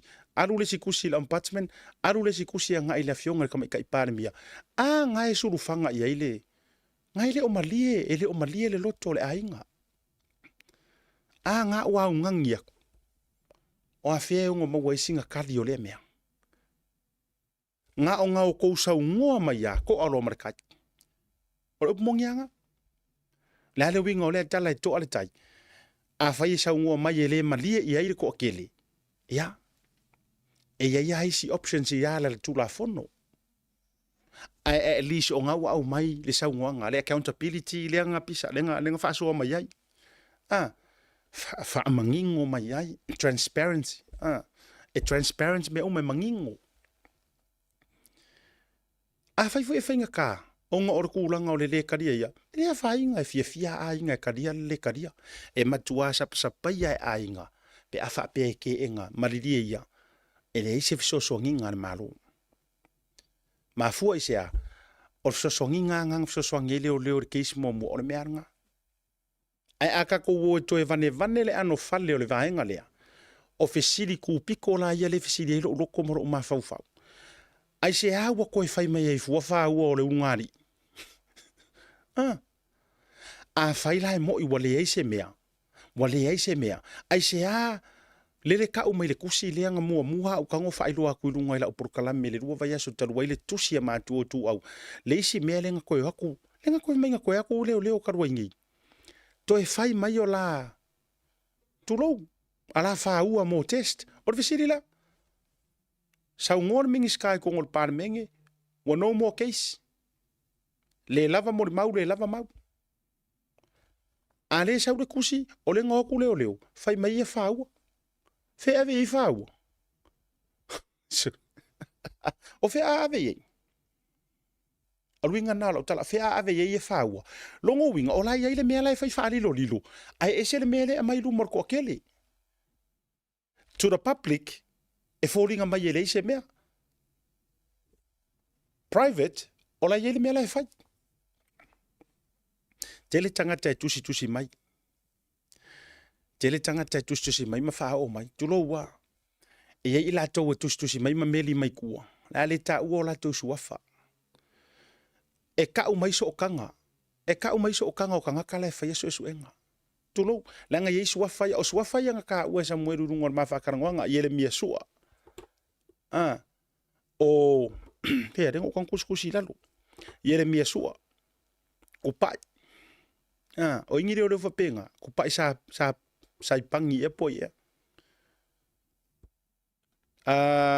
Lelei marifanga. O lea o sua fala ia lenga ka u mai runga e Samuel leo ki kango mention na kala ngol mea u ngai runga videos. O le fesiri la le fesiri lo mafofo. E le tangata na ta umai te tulo langa upuia walanga pe ko ke le fia ai aga ko wo sa i. E tangata na ta umai tau ainga uma. Fa pe o le sua fala le malu le malo ia le male fanga. Le fia ngai male keisi le o Samuel lenga ave ye mea uma. Ai kausonga marka e kasen male falikuo marka usi o limongi. Pai witness aka ngaka lai mai kua. O le winga leo te whai atu wai le fionga le tamaita i pare mia ma le whai ngā mālo ma le makanga ruenga po ai lava whai iai e. O le ango ai o ngei mau ka ngaka ma ngei mau mori mau. O fea le sa wai le mau fa mai e le ini mori mau. A o ka ngaka i e la kou ki whaaka avare valea le maka upure kukongu. E iai uma o la tau sootanga. Le fo i e kusi aku i a mātu o tu au. Ta uai le tamaita i a papali e fo. Fa maruru ko lang o ko suwa fa ere fa pe ko e kau ngā kia. Ele hei fo isi anga ngai fa leanga. No. Nobody is defaming anybody. Ai leanga o le au watu fact o le avatu. O le fo inga vakuru whangonga o le ainga. O le tamaita i suwa fa i a papali e fo. Lea la tau te he ringa le CID o IP. O le alavar ka ungo le mea. E so tanga e ainga le suwa fa papali i ma papali i Mona Lisa o le sui komisinga. A o papali i Mona Lisa. E ngongofo male akari i o kara i mangkeki. Le sa avea masui komisinga mua. E makai le suafa ngalu male manga male ala le pule. Wepe so kanga. O wakako vai kako sa mo iso tangata. O so kanga. Le fo ilai sa ule si mau fa tuaina fa mai.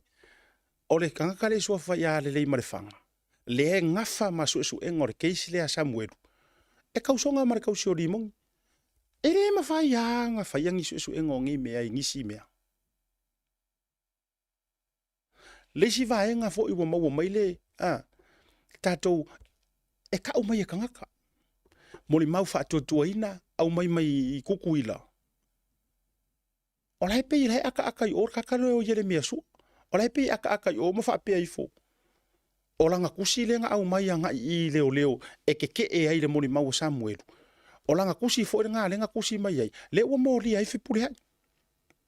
O le fesili la le fesili ai lo ma fau. O le kenge sa o le o mari le mori ai fi pule ai.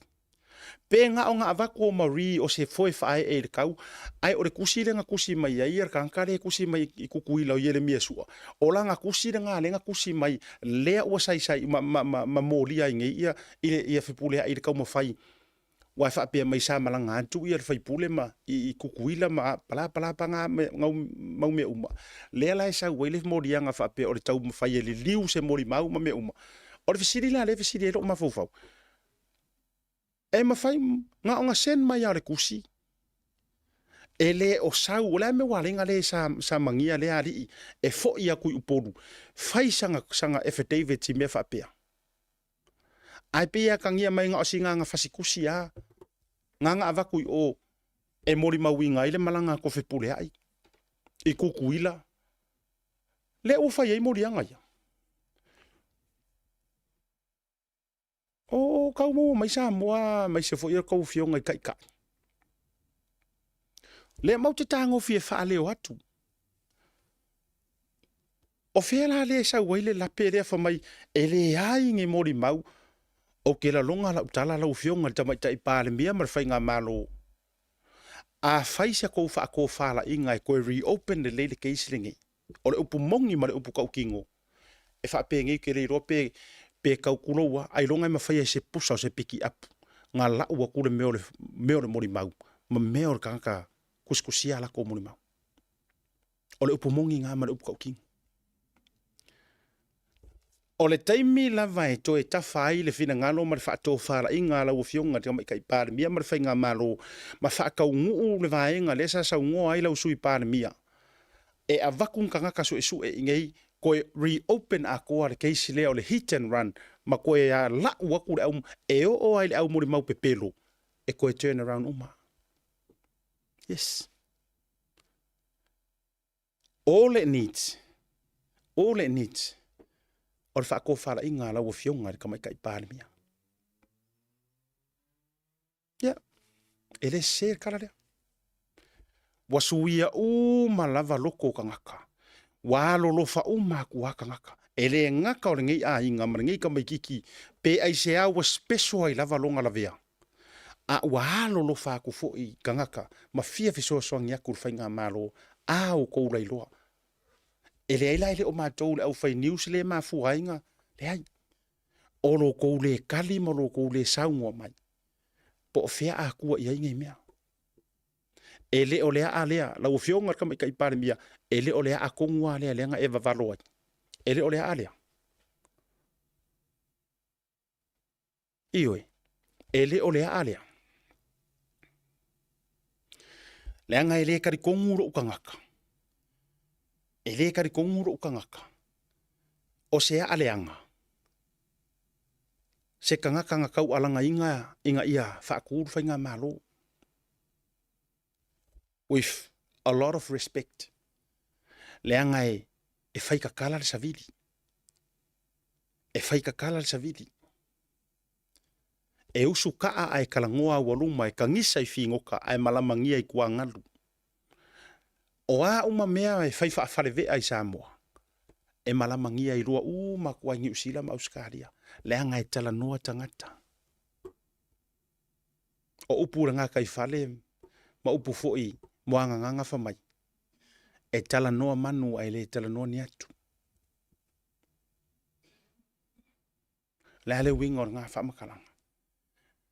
Lea nga a whai e mo ingi whaafakala mangisi mea whapea. Turou. I to tonu o whaaloko I whale o le pāki. E ile o lo ukarikongunga. O ke re karikongu mai le karikoang e le taritonu Samoa.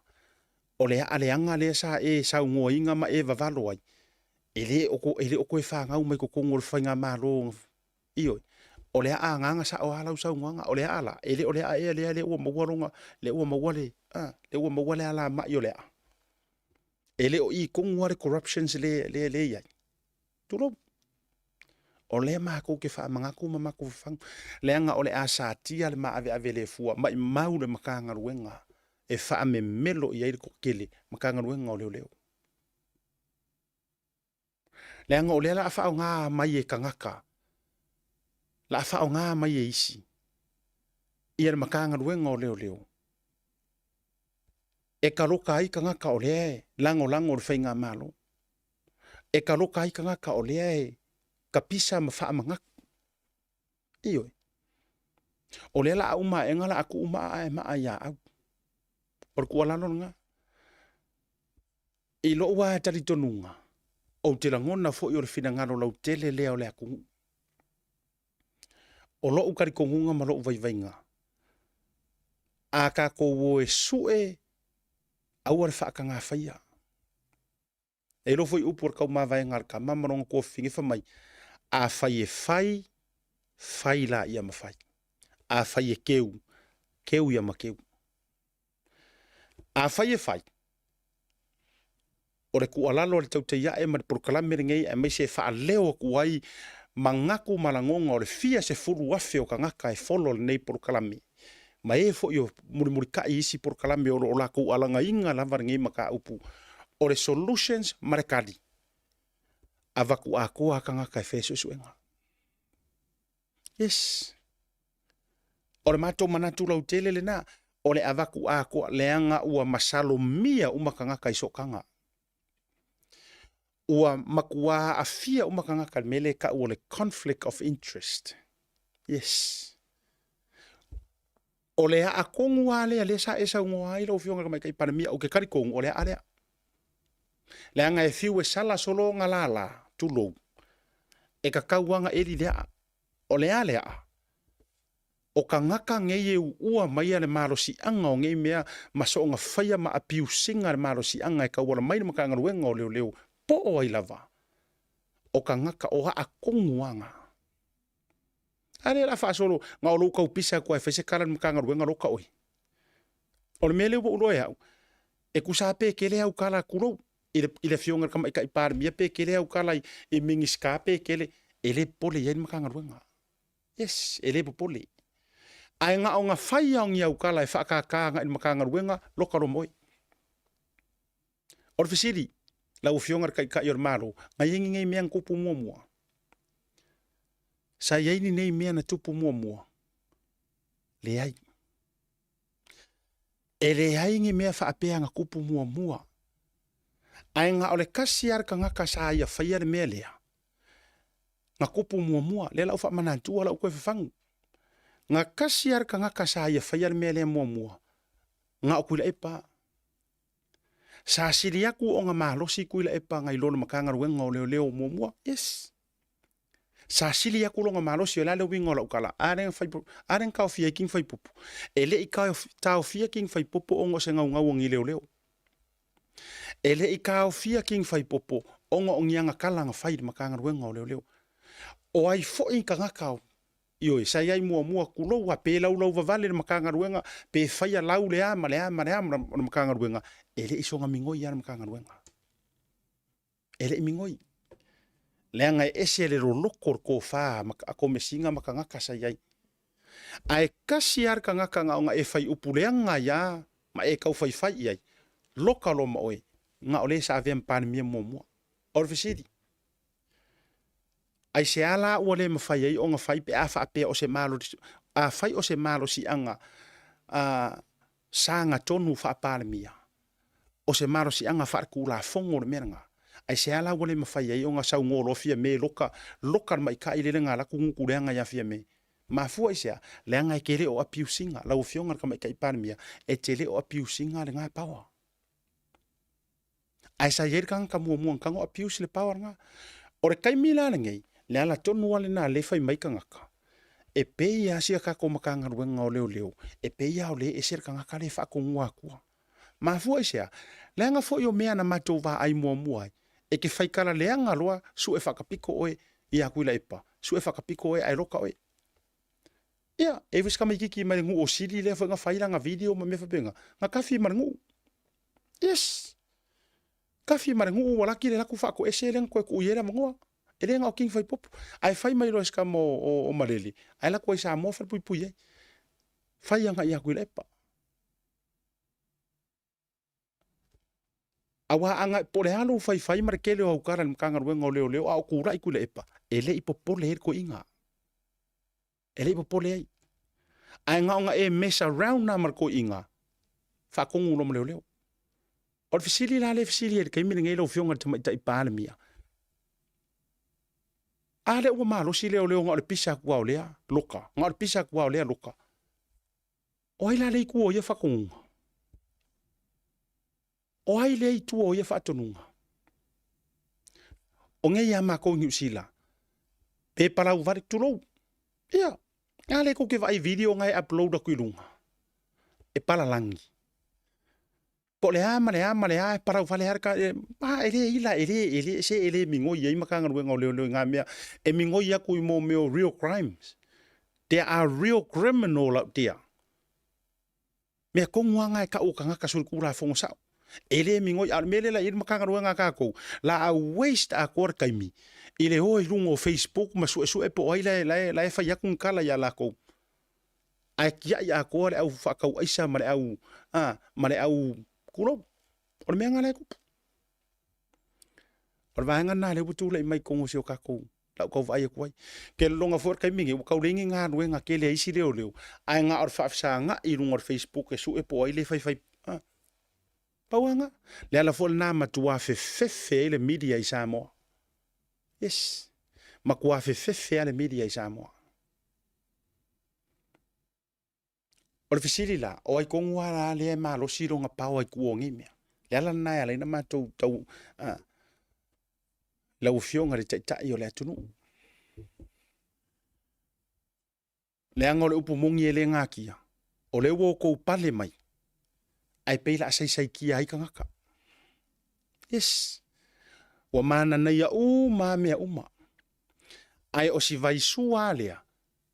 O le pe uo kou pale mai. Ai pei. Ua le sa oloko i lo makangaka sa kaunga sa oloko ma fai forfolanga o le a sa oloko kangaka. A le fa sa ma le sa oloko le lenga fai mai a ko ke o kau fai ko campaign ai fa sa o ko o rungo ngisi ala leo. Fa fkai le fa ka sa TV pa wanga. Fa fkai le fa ka sa TV. Whaafkai I media overseas. Yes. Waere I mawhainga pai mai eile lima morka maloa. Whaafkai. Ai le loko la ia. Whaafkai ai le. E ui anga kau whaafefe fo ngā kai mira se I ese le laisengi o le whakasa TV makuranga uma. See, that sort of power. Le mau ke karangoa kuai. Yeah. Whaafkai le ET Live. Whaafkai le Blue TV. Whaafkai le Radio Samoa. By the way, a tola tolusu ma lima tausanga le aso tai au. Ioi. Whaafkai easy media outlets. Wa pop up uma mai. Le alenga feika mai le siko akele. O I umanga. O le alo lofa. Lau fionga kamai kai paramia. O I inga whaari e le alo lofa o le kungu. Inga ua mako wa aia kunga. Ua mako wa le kari ya whaakasi outou. Ma le tau whaatuina o le whainga malo. Wa le kari o kou e o ai I kiwi whaasala lau. Ngokara ikiki mai ya. O lai o lai kongo Samoa. E o ya la leo le even le 2AP. Whaasa o mai. Whaafekai ai le loko koa. La ngai whaamaongi ya. Kai o le whakasa kulou ia isi e kalesia. Ke le longa anga whaifo ingi I kiwi isi e kalesia. Ke le longa fisosoangi whaia. O inga langa kukua ko I loma media I whafo. Fisosoangi ma amaka nga whakanga aku waku le vangoa awhiwhio mai. Le la whakarangoa o kou I awhiwhio mai. Why? Se I spread. Se I kala I kala. Ioi. Se I kala I aku kala ma awer whiau. Ma fuanga la nga. Ya o lela nga le mau ke kuku ala lo kuai ma vakura makoa. Faukuanga. Ya. A mga ia se finga ngalo le atunu. A mga ia mai se finga ngalo le atunu. Lau fionga le tai mai se. Faukuanga la nga le ngo fa kuai, le nga vakumomo. Ai le ai le ai ma se sifa pe o ka le se me okupu. Ai se me ko ke sira fia o ko ia le ko ke faasanga kauma ko le fia mai ila por kala me ma le faaso le ai. O le fionga le tamai tai pa le mia sa fa piko. O le loto yo lana tofa. Ya. La mala ma le lei. Ai le anga o isi por kala me mai si kangaka. Kulo ya nga fa yaku. Nga ole to the east, to the left, to the right, tale me fai. Ioi, ki nga anga sa urunga ia kai kai ole ku ngai kulo war fa fonga iris por kala me ngai uang fai ngai lo irunga por kala me. Ia pa wanga me mo. Ai ngare ia mari yes sir. Yes sir. Yes. Hero. Pa waranga. Ele ma fai now I'm challenging. Le la va ko challenge le. Awa o ko ele ma fai nga ko ku alalo ko kai sili. Yes. Nga ore ko avaku ore vi inga, avatu le vi inga ma le faane tanga ia te ia. Pa wanga le mem fai ko fai. Ore fai nga malo le ngei, o kula I mai matangata e lango sa ore fai nga malo. Peia ko kongo le ainga. E peia ore fai nga le ainga lango le ngonga le fa lea o le ainga o le fa tua I le tua sa mo utasi o le ainga. A se fa ngau fa kongu makua. A se makua fau kua fa ngau. Ora nga? Ora fa vai nga? Ioi. Ora fa vai nga? Ma fau wa oi lau fa ngau e longo fia o ngai kere fia I kua lalo ma fau kua nga me so ia ko ke fa kongu le ai or kua lalo. Lono winga e tau mai fo I lau tala noa. E makua fa kongu wa oi e makua ku fa wa lau fa ngau e ioi. A para vale kwa kamiki ki o e ke ku fa winga ai. E nana. Tato atu malo longa. A fo iman. Ya fa o tato por klame. Ele nei vanga le fiafi. E fia le PacificEzy whaino atu lana whapitoa le masina atoa mati ai maise le whaamara tuina o le e seta o le nei tausanga. E whase fulu whailonga tupe ta I lua se lau ta la o sau nia mo ana pa anga. E lua se fulu whailonga mo Samoa, lua se fulu fo I whailonga mo tātou I New Zealand. E se ina whailonga se fulu I aso to na I o vai aso te tasi. E afua mai le aso na I le aso iwa o mati. Na o le lima ta la tu tongi pe awha ngā le PacificEzy app e la fwai lau se leni mai lau telefoni whewea ai. Au fwoi ne ngalo le tātou direct transfer. Wasi lia mo le fitu se fulu a tātou la la wa fa sopori ai New Zealand pe SMI o tatu ofisa o Tara o tahu mamangele. Mo nisi whamtalanga wala au telefoni o valuselau o tasi ono po le lua fituono fituiva fitufa male lua fituono fituiva valufa PacificEzy o laupaanga mo tupe fa mo moli Samoa.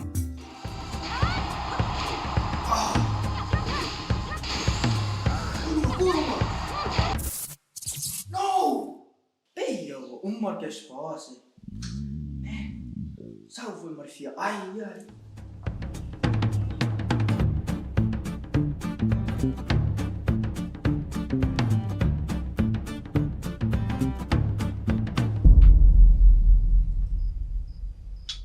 Ei, mas é minha. Ai, sim.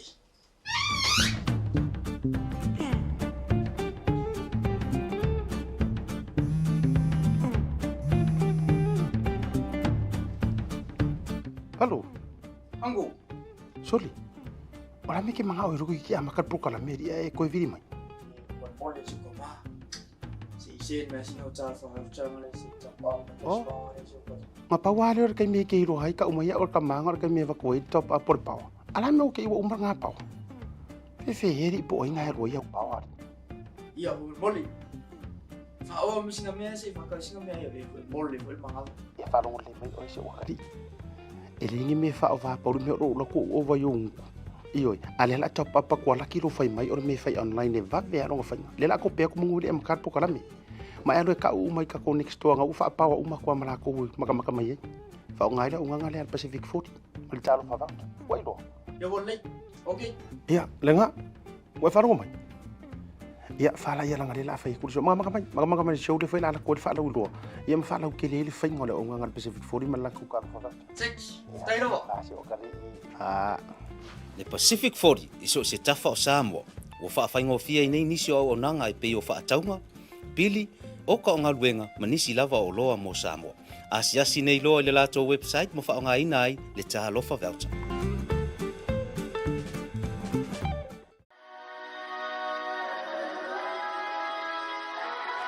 O le talawhivia mo e sa mo le anturu pele, ua tatala ina nei au kilani ni usila, mo le taimi mua le ofisa o le company le SMI.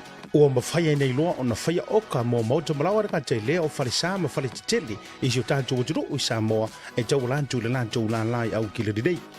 Mo le fausia i no whale, whaatotonga i no whale, e te baua o malawa i le unanga a le SMI i mangele. Telefoni o lua tasi, valulu o lima i wawha. Pe te asia tu ila na tu si o le faso mo le fitu Rainy Drive e mangele, pe whaaso ta i le fionga, ia maiava Leslie Wolf. The Color Shop in Matavele can brighten up every aspect of your life, from interior to exterior. You can change the look of any project you have, from auto to home, around the yard, and everywhere else. Bring color to life with our selection of the best paint. Come check us out, because we're more than just paint. We got bush knives and a whole lot more. We're the folks that will help you kick that drab right out. So come into the Color Shop in Matavele. Call us on 25577 or 21527. Drop an email to cs.creston@gmail.com. Talofa lava. Tasi Market is here at the Mangere Town Centre, the heart of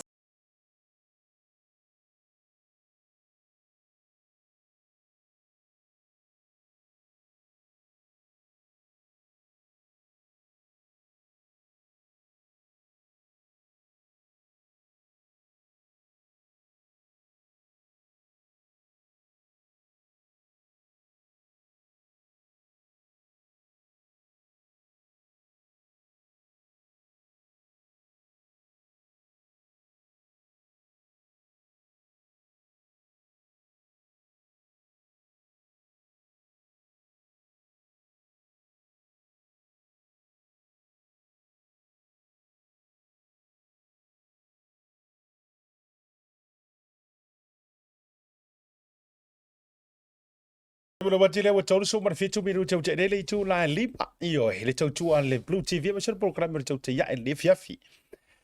Uto e umar ma fatara nonga. Fatu ata tau me ila ia lea. I le tatou va ngor fa soa e winga le pili le o le palota mai fafo. wala ko ke pole fa vela lau ki ke kai ska ko proclame ne vanga fo yo le fiafi ai o te fia e vai lo to le ma fa tasi male suga le pulo le tangaloa real estate ya male ngal lu so fa tasi le Ray White ya mar company le Ray White ya ma to real estate New Zealand ya au ko sira mai so le pe ma o se ma sanga i lungo proclame io ai o se si no le au ya fatalo fatu mo poro fatilo sunga tanga ro fifia mana se le vanga le fiafi ma no te fo manu o ba ko ni boy sau le ako ai wa pisi ka kuringa merka kai mi wa pisi nei fiafi ya sau le sori wo facing pisi ni fiafi o kai mi nge manga vai nga luenga ko ke ken puila nge pisi ro nga appointment for le kau mau ingo kai mi mo ngai ai no isso só mas fa vano mai fa stai do sunga fa tal fa tu le tato tunu malo le se fo mo ma le langi ma e ke ro la ukala mani o man mato se akora ukala le oile loku ka ko loku la sa o mato wo nei I fa o ke er fa mai o se offi fia la ko ai ka pu se ma ka mai ele mia awa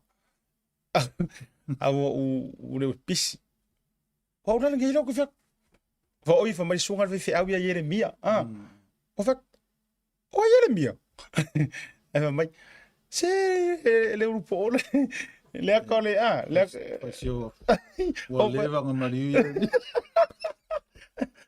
la no e to no o ko fa kari kari ngole akarnga le fa kari kari ngi ya fi ya so le o fa oi ia le sunga tanga lo ma io le ngor fi au rungo o le mele ia ka ko so le a se fika ngi se ri rumo le le atari o la se tala mai ri ko ka mo me se ai ta tele io le ri ko ka mo se update pe de ko fa se por me o mari episode no matai ya o ka ko nga ka ke a volele ia ile group chat le yep. I think about a month ago, elinga mo elif so ka inga fia mo sevengo mo ka ko kasi ko ya makaya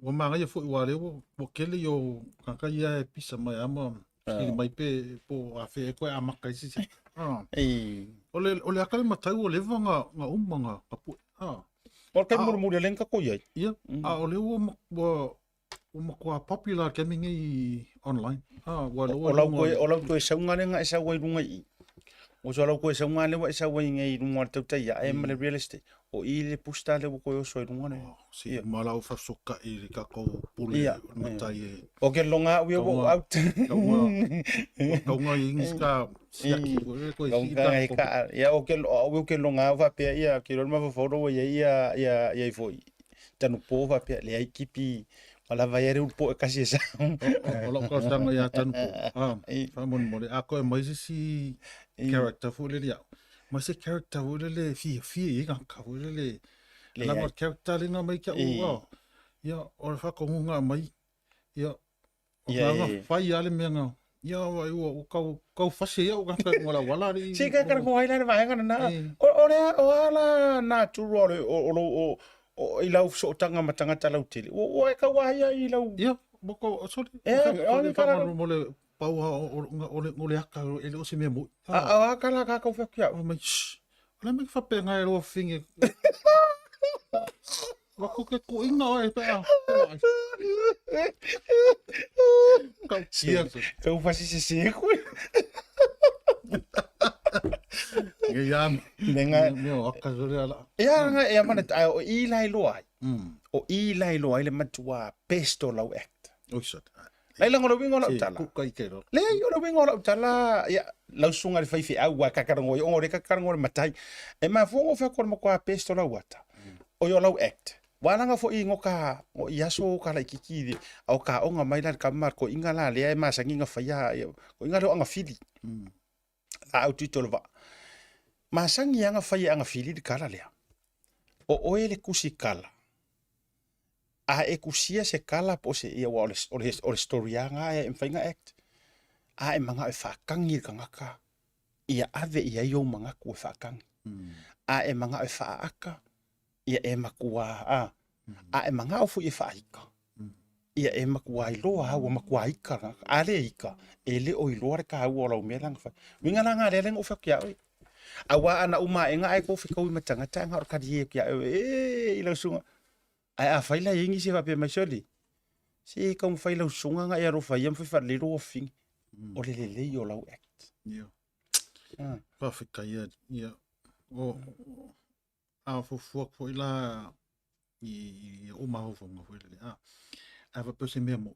Ia se asa e lima fa uma la ku fa ka la ku fa fa mo le sunga fa le ro fing.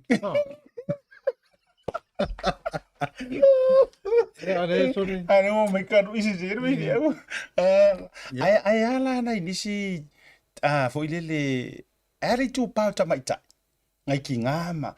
Ole ase la tu po kanga le fa ku ya o kara. Yo, so o ma mai ki ngai mai fa mai ki o. So ya malo. A wala ula ngona o e faritanga. Ba ora mo mi fifo ya peso tore. Se fulu o fifo i lenga ko yai.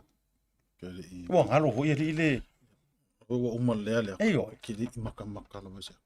Ai i te mi ole ata malo sa wa ile episode mo ia wai e mo ia pe o mo lua pe ka fa masangi sa so mai rope wa pe o lo langa le wa ye. La vai o ko va ai aku le i fule le ka mai vai nga le ka karunga maka. So o ku fo ringo o ka ko umai actually. Yo a me sa vangi mo maka mai lam ka. Kala vo hiki o kala vo so. Ana o mako. Ai o mangera. So ko ingari mo mako.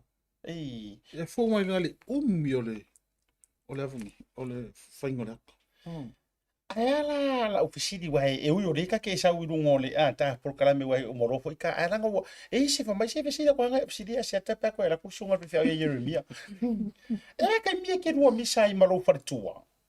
Fa ko ka mi nga ile act wala nga e se fo i lo try fo ile tu switch lo ma fo e fa ka fa so ma ka mi nga ro mi sa malo far kwa ile ata I lo wa ma fo fa o lo ko mo ya le ke ro misa in order for you ke act le akale. Yeah. Ha e wala wa e ku o ma fo nga ele character le la ka ngi play. E o la I lo ko lua fa ku ma lo finge le le. Ku so la o ma fo wa u yo lo ko lo mo ya le. Yeah. Fa pengalang se winga we kemi mama fa mo kemi ola ektelia ka ai ol mare ko e kelo kemi ka kelo o fie vo le laka act ya e alu al mele ma avni La sa we la ka ko mai la sa storyline so what director sek ya what ai yo como se fa mo le kilo ke mga ko pu le vanga le ya o ke lo ke mi el wakula ka causa o ke mi o si ke pika ke foi le ke musu o ho kusa o le foko le wo take fa alo se furu le ale me siri de sa fa mai why is he so hateful of Safuiani? Ya we o ke fira kwa la ya o ya la wa e o le we o ngole ya kusa o le o le character ia ngā alwhiwhi au. O la e sauai kongo o le script. Yeah, wai brackets fo le sauai lalo. You must. Fo le act. Aggressive. Ngai mako, aggressive. O ngai ke mako I o la ngunga oe e le ama sesi e pule aki a oe malau. Oe ama malau whai. Kusa o se kūlanga wapenga. Yeah, la se rua va ma se o to rua mo I tu langa o le ata ma I le rua kai mi fuka le la o maka ku mai ko fo ile te mi te fo to la le me ngai manga ye ile wa ke mi le faide akare mo ko I wika ma misa mo ko o leila ai umo lo lak wo ese umo ya mo o langi ro mo ko fa ma fa le leia ma si ko ro mo se pe manga ye fo le ku saka ke ku ye fo le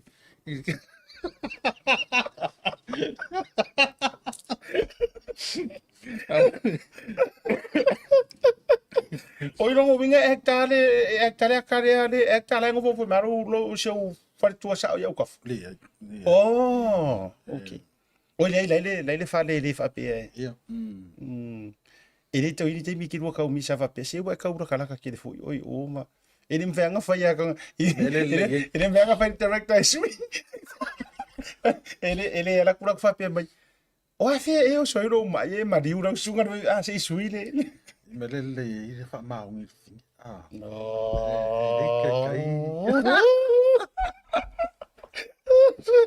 Ya. Ana na wa le wa o ngi si va nga. Mata le tama turi ta o le on le kai miringai.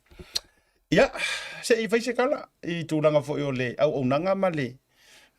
Tūlanga o fale whaatawina, ya me se fo o mai le tūlanga le marketi ma le nei tei. Yeah, o le fsilia le fsili mai tu tele wa mai market. How's the market? Last week nga release le Reserve Bank le update o le interest rates. It will be steady from now on for the next 3 years. No winga. Whakaako e wa aika ko le peak mai o le market ki. I le skol kausanga in 3 years time. Unless something pulele koe sui mai. Ar kai milangi ya laua longo mai ele koe increase pe drop le interest rate for now. And it will be steady, lower steady le alu lea for the next three years.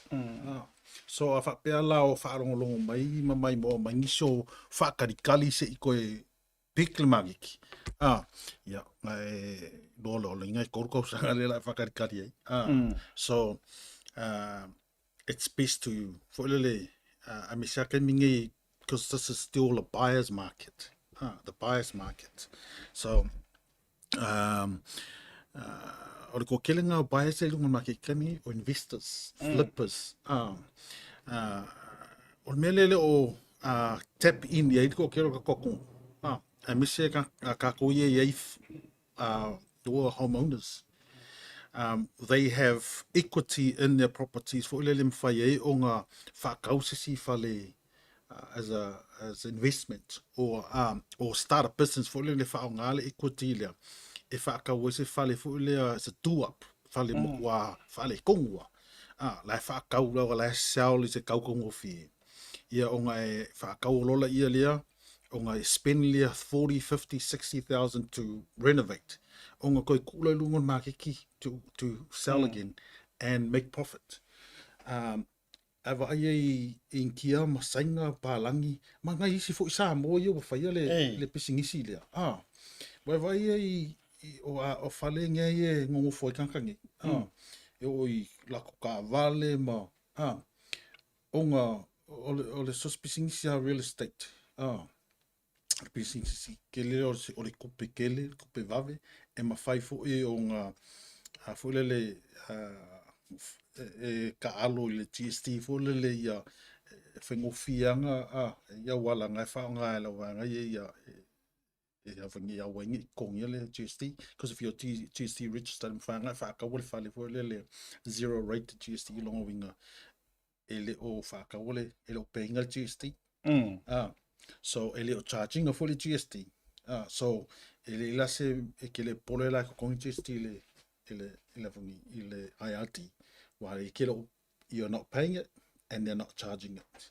So me umanga, I don't want to go into that. Ale pokalame I may say lawyer ma accountants VLA kako kong ke fu wa vini mai karongo mai menge o famol moleta to tunu o la special o ya specialize in real estate sales e for rentals famon mole si ka kong fama ngingo kwa I do not do rentals I do not do rentals nga o real estate sales not sales fata watu mai o se fautuanga mo nai ainga lai tauto mana tu ni te mi pe fa kau fale ia o le fo isi fautuanga mo la to fo ile fa pe mai pe se me ka ki fa longwa ia fa kau fale lea ia umala ia koe mau mawhainga whaise lou ne whakau ile si fale mai si tūlanga whapena o le fautuanga le lei mo tangata whapea ia wala o le fa le whasalau ke lo pokalami le inunga online kemi. Ia o i ka kou how to pay off our mortgages faster. Eilisi a wala ole. You buy all the buyers markets. You buy a house. Then you stay in there for 2 years. Then when the market is high, you sell it. Koe whakau e se kula ia lea.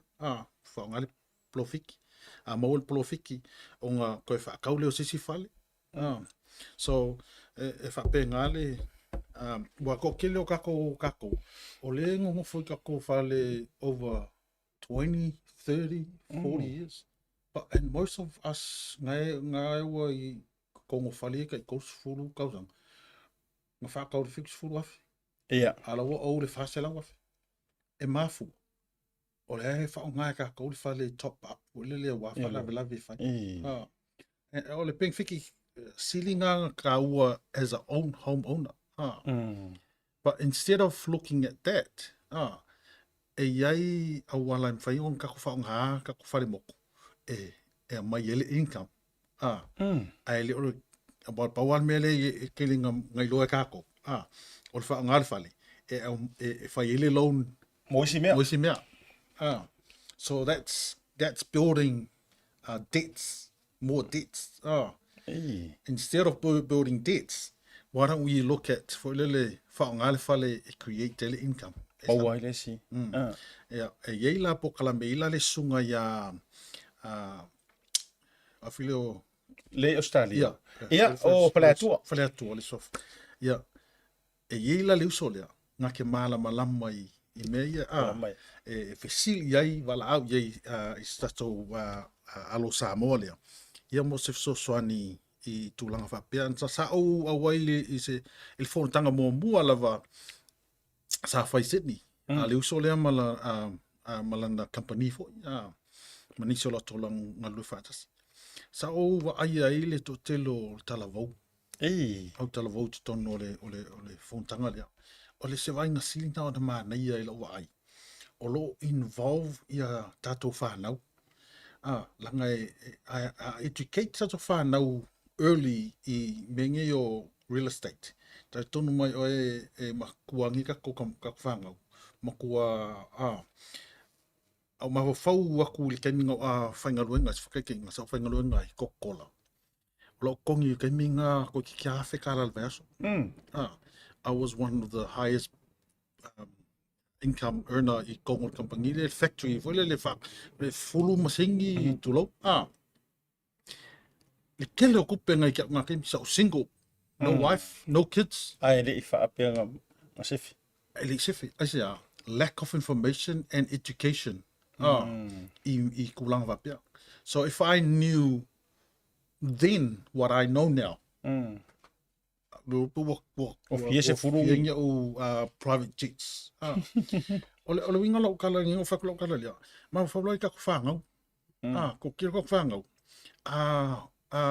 Educate them early I mea ia. Lango me la o kako whangau ko ngā. E kele I ele ongi mea in real life. Lango system le ko oiga ko whangau. Le fu inga ko mai. Ele oha I kako ia onga le ia me kaunga. Le whai le real life. Le everyday living. So, maila a whai kako whangau e ave pokalame ia. Invest I kako miki. Na waile ia I makua kako whangau. Makua well off. Well ahead.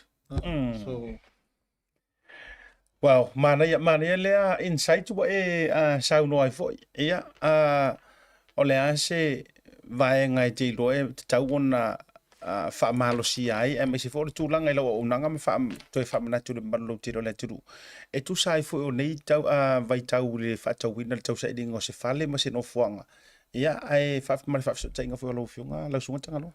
Ia, o la ua whautanga fwere le maru tātou tonu. Tamu whai ia whaamua lava ia prioritize sa se whaataunga ino se whale. Po se whale kasi poko moe, po se whale lua poko moe. At least laua intake kongo me ka o le home ownership.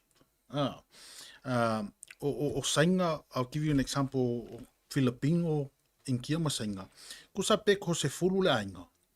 Ai lua poku moe fali. E ngofo ia. E mau la ngā whakaulo. Ia, ngofo ro uma kongo ngā ia kongi wawe, whakaulo les fali.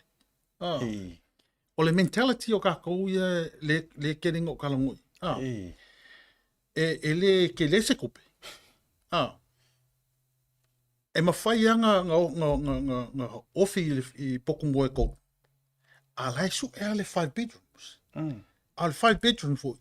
E si le ku ngā kaung kākou. Ngā ilo le kupe lai au kei mere bank. So, e delay ala ia leo le whakaunga le whale. E oku kei mie e maua le whale. Ia pe oku kei mie wa expire i le approval mai le bank. Wa ala ali maua se whale. Langa lai kuri ia le afungi.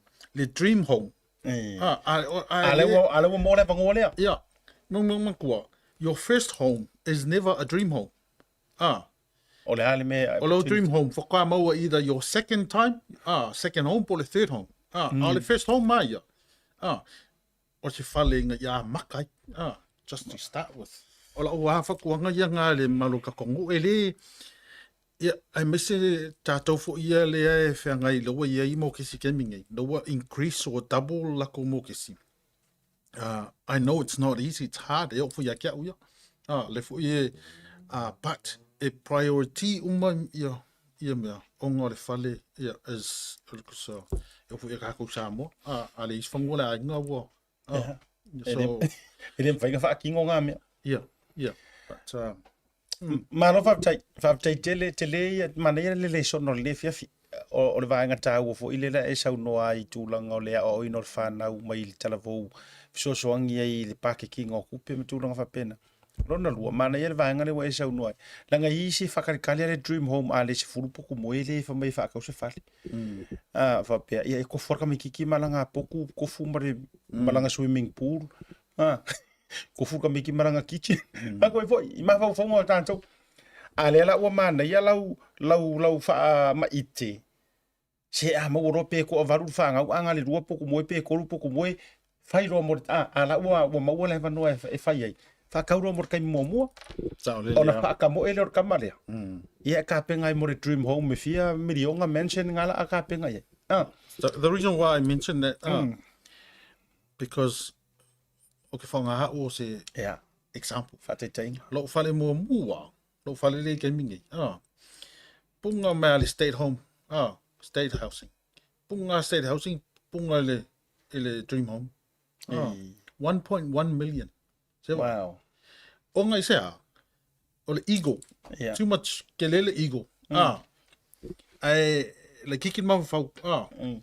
Ai anga ia whapea advice mai a o e sesi whapea gaming a o alo isu so whare. Vai. Ia, lai o pipelo. Na advice mai o si uka maa. Si uka maa. Tanga roa. Pau hale meska ko whare. Pe mahangele, pe manurewa, pe... O tara. Po whea lawa. Ia, se mea ma. Maka se mea ka ngofi. Oi, e se almenga I ro mahu whau. Dream home man. Dream home. Asia. Kele o le peer pressure ma le ma vai me yo kaka. Yo la wa yang la ngonga gaming O le la wa o ma gaming e o struggle o nga wa double le interest rate. Anga wa ule ko ngel mokes. Se vai. Yeah. Ai anga mau manatu la ma fau.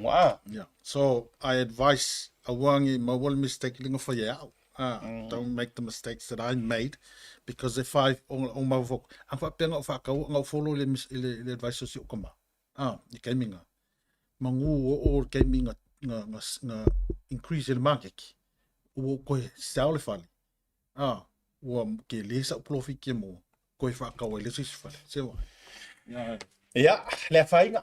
Fainga. E o nga a fai to mo we for fo. Ja, fai lo contact details ia I lungo ta pro kala mel nei ma ngala fe ta tira tur mano longa lo sunga tanga lo. Okay. Paftai asia to mo no. Ya, ai le I ava tua ia la o phone number. mo moana o whaftai, mo lia tula o ngang whaftai, tele lava i le, pa ia man me malo si o tātou tonu. Mai lava i le luafe, tausanga luafe, amatanga o tausanga luafe ma le luasfolu, anga i le, mai lava i le asole nei. Mo lia tula o ngang whaftai, tele lava i le, pa ia man malo tātou tonu, sa lātou lango ina lo whatau waa malo valea. Ia, au wāse fsoswani, ia i me tau whale, o i la tofu i sa a mailo la to whatu tuanga i te au o te whataua la tau whale.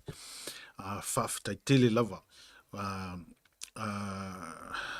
Ia, e ofo i la i la tau sa whaonga ina lo taimi, fu ele le malo pensini, fu ele le whiarua i.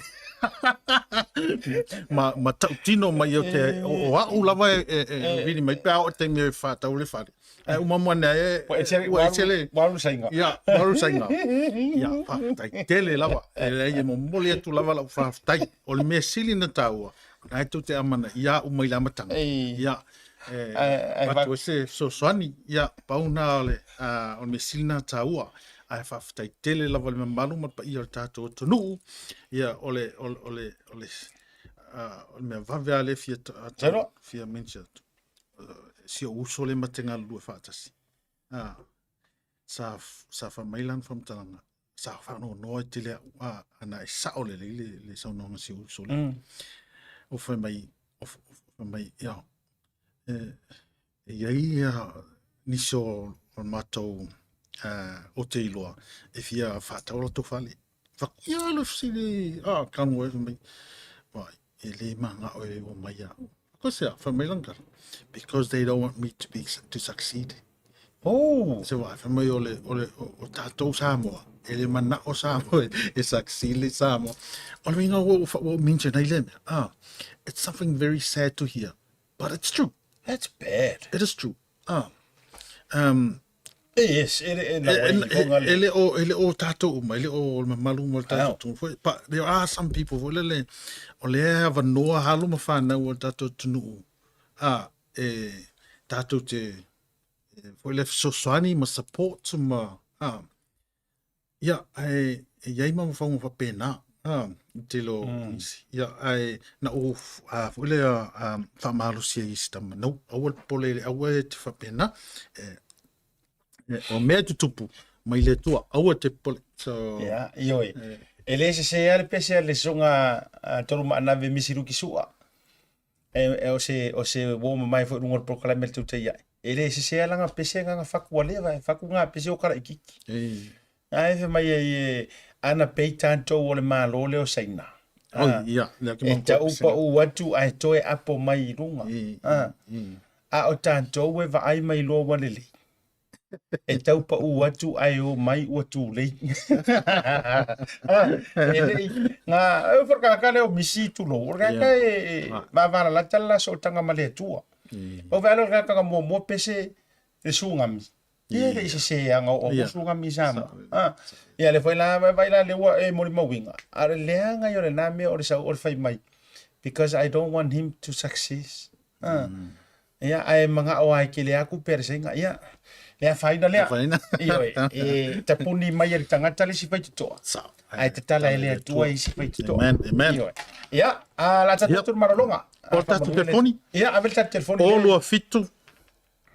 Lua lim, sorry. Ia veo o ngaro telefoni. O lua fitu, lua lima o, balu ono tas. Tatu numero na te vapso tai sunga singa. Mai pots kengi o ele ngalo. O kau fe sasia ile ri na fai fia. Ai lopo ngai kau mangkuara mo mera fai fia. Ai ni. Tatu maralonga, fa volta tu paso. Tatu update. Pe foi mai. E fia le PacificEzy e whaino atu lana Papatoetoe le masina atoa mati ai maise le whaamara tuino le setau le nei tausanga. E whase fulu whailonga tupe tai lua se lau ta la o sau nia mo ana paanga. E lua se fulu whailonga mo Samoa, lua se fulu fo i whailonga mo tātou i New Zealand nei. E se ina whailonga se fulu i aso to na i o vai aso te tasi. E afua mai le aso na i le aso iwa o mati. Na o le lima ta la atu tongi pe awha ngā le PacificEzy app e la fwai lau se leni mai lau telefoni whewea ai. Awa fwai ngalo le tātou direct transfer. Wasi lia mo le fitu se fulu a tātou na la wa fa sopori ai New Zealand pe asesi mai o tatu ofisa i o Tara o Tahuhu Mamangele. Mo nisi whamtalanga wala au telefoni o Valuselau o Tasi ono po le lua fitu ono fitu iwa fitu wha ma le lua fitu ono fitu iwa valu wha PacificEzy o laupaanga mo tupe wha mo molis. Mo e tau lantu le lantu lan lai au ki le didei. Mo le fausi e no fale, whaatotonga i no fale e te baua o malava i le unanga ale SMI i Mangele. Telefoni o lua tasi, valulu o lima i wha. Pe te asesi atu i le natu tua tusi o le faso le fitu Rainy Drive i Mangele. Pe whaafiso ta i le fionga i a Mayava Leslie Wolf. The Color Shop in Matavele can brighten up every aspect of your life, from interior to exterior. You can change the look of any project you have, from auto to home, around the yard, and everywhere else. Bring color to life with our selection of the best paint. Come check us out, because we're more than just paint. We got bush knives and a whole lot more. We're the folks that will help you kick that drab right out. So come into the Color Shop in Matavele. Call us on 25577 or 21527. Drop an email to cs.creston@gmail.com. Tebro watile waiva minuto jadele tu lai ono ile mai atua yo le mafataranoga ma le sunga le tangaloa le pulo le tatu tangaloa real estate. Ya mai le company le Ray White i nei ni usilo dei fata wino so mota fata watu ma fata mai fa so ta ile sunga ia tangaloa fia manase. Ya le ai ma wa foi ai mengi o foi nga pisingi si le mele o le fa lo ko vale a ta lo fa atu le saunoanga si foi tamani a ka ko va ye le fa e pula ska funge le la longa sa e pula o il va nga tele ave ya la pisingi se fa ka wai mu tulang pena a o le mele o lo fa ye fo senato e nga tala a fa fo le ke fa fo mai mo me pokala me pe te fie pokala me pe ke le fie pokala ele tu o isa utala e fa yatu iyo e mongi yangi upu pe o tala e whaatala suai tātou a ole leanga e mongi iyo e risiko inga masanga whairang karalea a ele loko leanga ele o e Samoa iyo e tangata e masani ano na whaia le tala lea a ele loko leanga ele o e Samoa ia te itala e sa o e mongi e there's a truth in it a ola le au loko valele yengi a ole winga o lanta tala. E feo lolo mai le kangaka e whapenga a e le kaukala la isi lele ngungu o le tangata la le e whapena fo i lele. Ia, mo o nei lau tala le nei mea, langa ua tau e maro ma fau. E ofo iai mea, e le afeki o le whainga porokiki le iei. Te whatua lau tama i whaaso ole. O le afeki o le whainga porokiki ma whiinga unga wei. E o hari le au whai pisingisi. E o hari au whai pisingisi. Wa matua i obvious a le pisingisi nga o fale whaasara lau a fo i e loa la e langolango inga lako vahenga wha upwhai. Ia, tulo wa si whakula kakala. Ka ke whawhekaia ka ika i ngai whai pisingisi. Le ale tā ua la tu suafa. A lae PHRPP. Pay fast. A lae la tau te loa lava. E le ngingia whaakasi tali tonunga wha porokiki. Ma whainga wha pisingisi. Whawhikai e ngai kangaka lako wola malama. O isi tangata, wo maua e le si makanga ruenga malo, o le mepi ko i leanga nga. Ai leifo ile le whafonga me le whionga ta ipanemia. E le si makanga ruenga malo i Samoa. Na tau o ifo e whaila tau whaasara launga. Ewe, nga kau o ifo e whaila ko whaasara launga whaongale o nanga Blue TV Samoa. Au mawhakaya rwa mga ko sungatanga loa le fo whai o ta uatua. E le si makanga ruenga i Samoa. Ngoi fo whaila ko whaasara launga. Ai somehow, wai loa e kangaka lea e pū lea kūlanga o le comms ala lantou matanga ruenga. O le Blue TV le iei asiata ma le Tautai A'e. Ke ia koe withdraw after they've agree e whaasara lau. Yes. O le whengara le whakoela ukala. O ka e se vai ma le whaavasi vasi o le mawhau ta ilo po o CEO po CEO po le ACEO po o i fo ili si ngia lea. O ka so whaavasi ma so HRPP i ngā riari. O i fo ile a leina whai atu rau tala. O le ko akele o ka ngaka le lau whai ai ko kongo makanga ruenga ma le ai makangaruenga i le pale a ko mingi skafo o ka ngaka ia wa leva nga lau fa ia wa leva nga corrupt mai fo ila ko ia o fa kaya wo man tor me le na usa no ele sunga tanga lo yes e no makangaruenga ke lo la ku fa fonga mai la ku sirfia te ro alo wa se va ya so ka wa ko le ngo on makangaruenga ai for now mali mai io la nga le sa tia i fuar ko akele o isi o fengi me on makangaruenga malo ai o ifo e fasara lau io ai nga ngai loa o le ai fai de call le kanga karanga le ai ko withdraw fa mai le ngai o le vai nga la ngai fast a la officially ya o ai fai nga malo ngai ki fai nga ruenga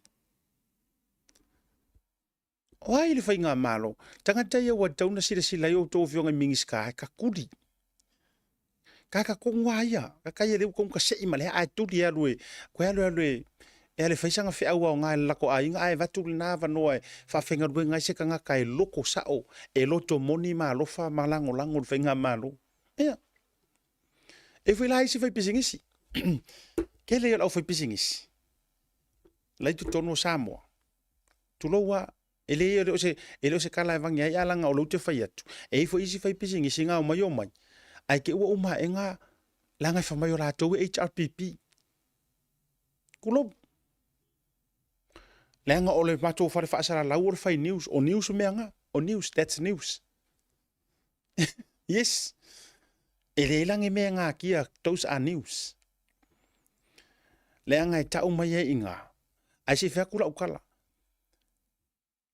o ie loai si la foi la se fa tula utala le fai nga malo o i ko ke si la fiai mana tu for ke minga fer ko so nga ku pe voi le lenga makua fai ka milionga ku pe nga maua ku supporters ale fast ya ku ngui faf ale na sa no mala fionga te fono sunga laudel mali to wa o mako ku si fa sa vari pisingi si Samoa ai ma se singa kari ko ngui io fai nga malo fe tangata fe kangaka pa fe kai ya i kangaka HRPP tulo fai pisingi sile ya kungu ifafu me kungu e ka o ka mamai le anga e ala ko fai ila fa ka upe ke ala ko fa ngala ko product ele o fa peo e ala fa ngangi HRPP mangi fast I'm believe you me the majority o kanga kai fa nga o nganga ya o kanga kala e la ngolanga wingar finga malo o ingala i lo ai le fe ka la i mare manga fanga fa o se puli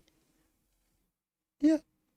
Awale mai fua fainga fa apolokiki e tau fia i fua le fa sala la wina alu le mea lai ke le kanga ka maka ave au fa sala la mai mea lai palalangi makanga ka mai the most watched television the most watched whatsoever Emily nga langa lai kanga ka maka mai loa to fa la wilo ya le mele le mili mea ngar ka ikasi viewers ka ilua viewers ala ka kau sa ngi soro fongu o mate va tu fa fonga la tu ona o lai papangu ai la ulangu moanga po la ulangu mu po la ulangu me maka ele lo ma fo pisingisi io ele ku e sa pisingisi mai le o lai sa pisingisi mai a fai fo e fa pena e mana ya la kusilu molo fa le oloa pe kusilu ngola kampangi HRPP customer only. Yeah. Io e manga ia. Ia pe fast customers only. Pe tautua, whatsoever. Kasi lea mea waka unga ka mamai ia au fai pisingisi. Ka kia ese ia le porokiki. Ka kia ese. Ai o fasala lau sao ma ave to fasala lau ngai me se foi. Ai o fo ka kia ia ka wa mamai la ia te au fai pisingisi. A o makanga ruenga lea le malo. A olo o yaise kanga kai makua langu moanga longa faku. Kamanga waka unga se irunga malea. Iyo e. Angor kama fale anga mea. Nga or va ai masei, nga or va ai masai, kilo masai, va tu fa fonga la tunu ufai kakala, fela ula uai. Iyo e. Fape nga fo. Tato me imela yele fai o koe ka uala ula o riela o kalamaria. Era o kalamaria. Ai se ka kome imo mo ka ko updates. O lea lava e wha solo tau urumanga o le. Ilo ino le. Tula fono, teu whai ngā pālota. Ngā wōkou sirafia, lai laiva ku lava le fongo. Ai la ngai whai pule e sero fia aka, i le whai ngoa la kou la fonga. O le whai pule lea mai lia fio li tu malo, tulo wali tu malo sa fata. Mua. Kasi re ngai whai pule ngā kaupa o papa i la uia whaarongolongo ta ilo le whaafonga maua le atunu. Ai na matua whaakau whaale kongu a ngā saungoanga. E uia ka kele i ku malo ia sa fata mua tulou. Pa io la inga malosi. Whalwhalu ngā tangifa. Ya, ta pa au tausi fo io la inga malosi a mise fo io le. Lea la taua. Ai leanga o hau saungoanga mau la fonga. E sa kia i marama ave le fua. Inga ua e whaalele me lau saungoanga ma e whapea. Longo winga a pasia re kula fongo lea i le pāloka ko kanga kai fafo. O le a pāloka i makanga ka esi. Lono winga e fōringa mai wha mai. O le winga o le saunoanga e pia kangia mai wha mai. O le a pūlea koe kanga ka esi e whai ngā mālo i Samoa. O le wha pōlenga ngā o lau sunganga. A tūtu lou o tūtaulang. O le kelea i o ngā la fonga wa e whaia. E le o le nganga kongu a lea le fo inga ko le na matua palasi e le whai ngā mālo le HRPP. E le o le nganga kongu a lea sa wha o ngā fo i le sa avea mapale mia mua. Le nganga lea tu lou a le upoeto ia te au e whaina elo mai i tangata i tunu i whafu. Iwe. E le o le nganga e lea le fo ia ke kau a mai a le nganga lea. Oi kanga ka ese i ke whakusakusa e. Oi tangata ese ia wa esa unua fo mai lono winga a pasia ma whaakanga. O lea a pūlea koe kanga ka ese. O le winga la o le saunua ngā lau o fionga. O le winga o le saunua ngā lau o fionga po lau sunganga. O maa kou eo ese mai lo ma Samoa o maa tau o tangata ese. O le winga le nao lau saunua ngā. E o ai kanga ka olo i ku malo, e o ese ro masafaka, kanga ka ese ro. Soli. E te iloa lau tala. E au ngā mea ia, e iloa kongu ai le loko o le si faipule soli. E iei le si faipule o le makua leanga o le loto. Tulou lava. E iei le si faipule o le makua leanga aru alua loko. Talo fai. Matua ai se awa kou feika iai kanga kai fafu. Ai se awa kou sanga feika iai kanga kai fafu. Ioi.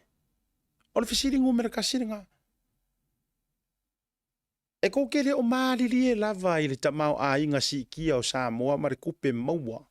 E tau ala antu i le lafo atu o tupe, lafo atu o loa o mea uma o lo o maua i tupe. Faasilia le whainga malo. A le ale mea walenga kou kele ngā kala. Koe whafo ia kura usau nganga. Mio. Toi whafo ia tu lau sau noanga. A whaia o lau ka ura ngā i kanga ka o lau ku malo ku loua. Nanga kau ke so koko, so iwi, so angu. A whaia o lau ka unga. Tangata esi. Ia ere o le ka unga mako. Longo winga e o e kanga ka lai whaile mong kanga. O le makai lai kau kua kui longa nguu, ma whai mei longa nguu, ai ka ue o e kanga ka esi. Ai wha amantala a suela u lola pāloka. E ke i oe mai ele ai ma se kanga ka ese o iai. Isone. Wha makala a kiringi ngei la lola ia ma mea ngei ai suela u lola pāloka. E ma whainga e i oe inga e le ai ma se kanga ka ese o iai ko kongo ele ka kaunga pāloka i lo kumalo olo o iai. Ya, o le winga le te whai atua i Samoa, ia kongu i whafo. O ki ofo ia au ku. O la utala lau tele, o kala lau kele le leo stau whaleanga langa wa le tasi, a wa le maali e fo i le whaiso o ngikanga ka o ngikala. Wa le kasi, a wa le maali e. Ngala lau mai ia tu ila epa le tataa o tangata i whafo, la lau mai le kakaa, whako ako e oso mai ia fifi. A le whako ako e fia karangoa mai kanga kai whafo, ina ua to i lalo mawhaia ina. A lea ua koe saungi lea o ke whaalongolongo nge saungi le lako ai singa le la saungi usila. Ke le rope moi. A le ua whaalongolongo e le lako ai singa kupe le sau ore HRPP. Now, o gere o whaiatu se si tu ai o te tara noa as a representative o skangaka o ngofo I fafo. Makau kuaku, makau kuaku, makau kuaku. Eioe, lo mako nguu, lo mako ainga. Ai mau hai kupe ale aku nguu. E remittance so mako kupe ia lafo aku. Vaya so uma, masinga uma. Lala yeire le sau. La yeire sau kongora kungu. Kou malanga mai fai ngā malo, kari sapaia, lele I ngei, kari malo, au fohai, o ameanga, kupe. Kou ke malanga mai, lo lofi aku le aku ngu, fai kari ngā malo, fai, wa uma, fohai aku mea rofa se elengi. Elengi mea fau, ele fako a fai fast, nga fai mai lava o kura ele HRPP. O anga mea. Ai ua fai so, o fai so, o fai so. A tau saunoanga ma peiko ke kusi lima mai ma whaapea me o tangata mai fafu. Fier ko pere nga maua ngeia Samoa mai a Novema. Mai a Novema anga ia yangu wadi. I kupe nga maua mai inga ua siikia siria le kolu se fulu afe ka ngaka ka whawhao ma ka ngaka koe fo iaku ka whawhao kongo o Samoa. Fia ngā kupe nga maua fai kau milionga. Ia te aula ia. O ke o foi se fai pule le kaimiringei. Ai koe fia sa ungoa whaapea. Ma kusi songa lima mwhai se kala ia kungu fafu. Whaafkai ai le fai pule a. Langa hele ia toa umanisi o to'o ngō whaalongolongo ai. Whaafkai ai le fai pule a sa nganga. Sa nganga lua. Whaafkai maulolo ka vika. Ia. Pea no whai atu. E le whaapea o kūlanga. E momori la o whaafikai. Leanga langolango inga a koa e whaipule lea. Yes. A ko whaafonga fo ile langolango uma whaipule o fast. E ia ma mariku alalo nga mai ai. Whape ngā fo ile langolango inga mangisi a whaipule o HRPP o le tuangai. Ngala ko langolango inga. E o fo ile fionga ia ala ia saa. Io e whaafikai. O tangata o lo ia ile whaako whala inga. Lenga foi o kangaka e masangi lele ia ko fa maulolo ka vika ile ka ua o le soifuanga ia kungu I fafu. Lenga nga o inga foi o se kangaka nga maua ku nga failonga. Onga o le sawa kungu I fafu. Ia. So e malama lele ia la le faipule. E lava longa si la fia mai loa lele ia. Le soifuanga fa kungu I fafu ia. E le kausura foi o ngai si la fia e le fionga le faipule sa whakakasi. Alanga ia le si mea ngā o le whao so isi. Ioi. Ke loanga e ko a kele umare au sa whaka o lai fia paroka. Kaka lai fafo. Ko a kele o ngai kangaka I ngai o kei loa le lei. E iaia mātou so tanga vāna lata mana inisi o maftanga. Pa ia o le ainga malosi. Ko longa al falfao lunga kangifa. Ioi.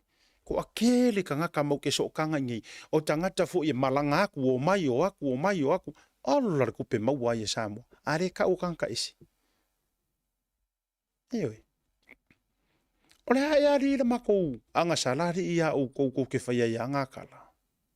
Ale whaila a fau kou sa ili ngā kupe. Ale la a fau le whaila a koe saungi mare kou aisinga. O ile kou ke aisi. O kou aisi o I konga. Tulau opo kou se sau. O kou aisi o I konga. O kou aisi fiki. O alu se kou aisi ngā kupe anga I Solomonga. Ale la o mai foi ngiu sila. Ale la o I kukuila ka ko mo a. Se tatou uso tu o fe kukuila. Ale la o mai ngi. Wa fa fianga ai laulu mai Australia la ko wi. Ale ko ke mo musu e palo ka ku ngaka. Oh my good boy. Ka fiolai, ka fifi. Ia ka kere whai aku ai longa I se sa whakai vela fo I se kupi kei morisi wa Samoa. Ari ngā ku ai ngā whai ngā whapena. Alo winga la lele na whatu lau tala. O le ua matua no fo I loa mai loa umaku e kanga kai whafu. Wa mato I loa umatu. Tua o pata tua o lo tau manao. whaafekai whaipule na latou langolangoinga ke ua le a koa kuia ke a usua whaumo whaipule le HRPP. Sa o latou langolangoina le whaamoemoe. Ioi. Ai mo i latou malava sa makua ke e le karia inga. Ia. Ele a whainga. Ele a whainga lea. E matua le aia se a whainga. O lea mātou te maitau atu. Mātou te mātau i o ngalu matulanga malava. Awana i ngalo ia te outou. O le moe loloa le ngā lea sa whai e kai o le kua ngai. Po o le tātou HRPP, kako whaingoa ingo le kako HRPP, leanga o le tātou pāti uma. O le tā pena, o le moe noa le nā, po le moe loloa. Ma le kia. Ako ila loai. Yes. Lea lava lako ke o mai a kau au mai a le kua inga la fusu lea. O lea la fusu lea anga whaia inga mua ai. Ma se i ai le fusi. Ane ngi lava tau te toe nau e whai lea la fusu ngi. O winga ngā lea ringa whakura ukala. O leisi vaenga. O le pili.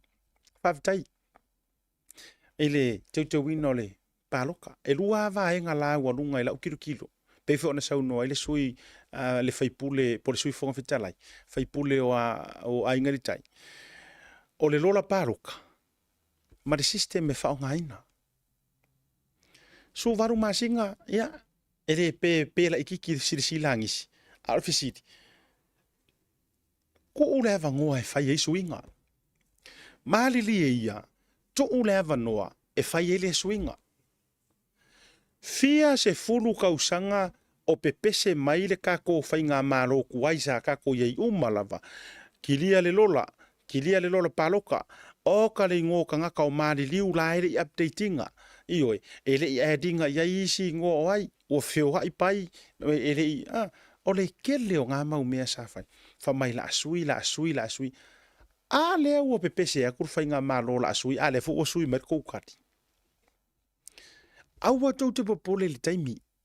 Aua kou ke popole le kaimi. Ke rola ukala. E unga la vea ngere kadi ale mingiska e o winga le kula fongo. E la vea ngere kadi ale mingiska le asoa kai au. Wai peia toi o le tai o le tuangai. Ia ona whaasolo ro, ona tali rola ia leo le mingiska ma le malo. O la ku ua lalo. Aua kou ke popole i le kaimi suvaru masinga. Aua. Ai aleu le process e fai. Aleu. Whaakanga le suinga le e fai. O le pinge le whakula ukala. Nga kou le karikongu le milionga. Sa kou le karikongu. Whamai e o whea e unga ke ua makua palasi e ka mau ahinga o Samoa po whea mai ingi milionga ma me uma. O le ane mena tupu. Allow le process. E le i ako akoa i ronga kausanga mua. Pe ka koa ruia whapea ele i ako akoa whasi kausanga lenga langa o le uminga kou whi ngau le kou ke whianga ngofo pe kou ngā lenga kuai inga whai mea. Ele i uma leo le tausanga mua. Maybe ele i ato atoa le kapenga nga.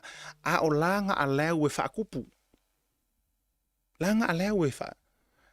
A le waru kausanga longa lua o le milionga. Believe you me. O le asi ikia foi.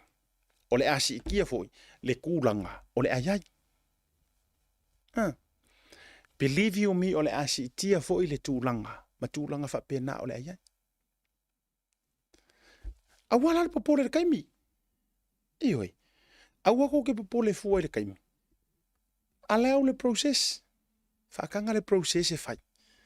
Makako aru ai. Se ale ko kupu fo ingi fa ale kongu. E le iloa la iei le me fa ale kongu. Ioi. Kako aru mua whakekainga.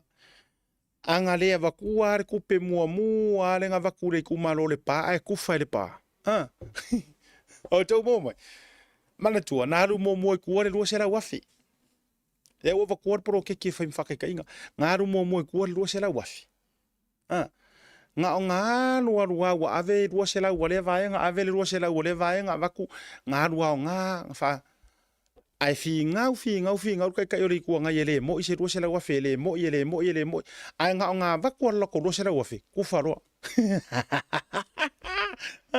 nga va ku la ko ro sela wa fe ku faro ku fa me aro fa vo io su ngami ia soli ai roi ngā mai ai ngole ar kula fong nga soli ai ai ngor kula fong nga vaku ele vaenga milionga le makanga ruenga le milionga ia koe mingoi mai foi koe keu koe fai se fa pengar fa ngor mea e fa penga ele ia se mea ona kulo perfect ioi so valu masinga la ia le fa kuanga o kanga o le fionga kom singo fa nga palo kor kanga ka mai o ila tofo yo i fo ta mai ta ile ta o mai le ai fe nga fa ma system batulanga uma se o i fo i test ile ka mai nga la nga ave ka ku fa nga o fa skorsipi o i test ai alu pere fai se fai nga mua fa ka inga pingi aku paroka nga fa makai nga o makai uma de skala ma makai fai monkanga ma kuranga fa penga lai fer ka ku ia tunu i fafo alu mua nga test ya me fa ye olai awane i o tou manatu ia fa pe wanga o pai mala fai o ia ire ko mai mala ka mai se e fa nga inga ole fuaka maronga lo o le fuata lava marona lo o ila tau fo i matama whanau ia ua i kua o ka penganga o le melia o a se ka mea o a la popo a iyo pea na whaetu fo ila uia tu walalo o isi e popo le wha mai ke ua crash the system isor iyo ia la ka ko ma fau crash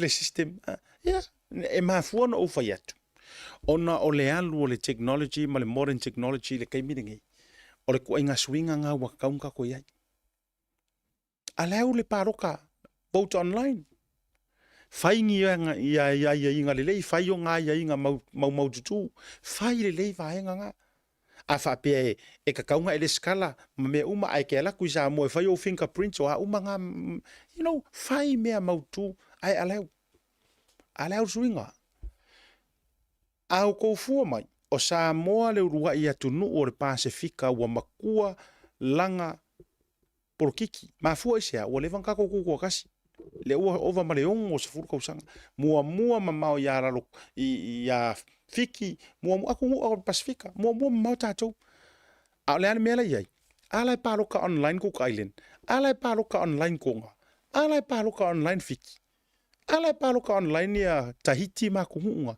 lai fai ai fa fer le aku ngu fa mai ua lo o makua makoia inga i mea kau ke mo kalasi yes ale tau fa savali le tau fa masan ma fua isia o mea ngang kau fiofi uma mai ar fa nga malo le sai o mea ngang kau fiofi uma ya nga houru mai la ko nga mea o kai mingi kalia iyo kalia le paro ka aku makuranga fa penga ma u foi ko ke fefe aua tau te fefe iyo sao le kana le siro o makua aua tau te fefe aua foi tau te loto tele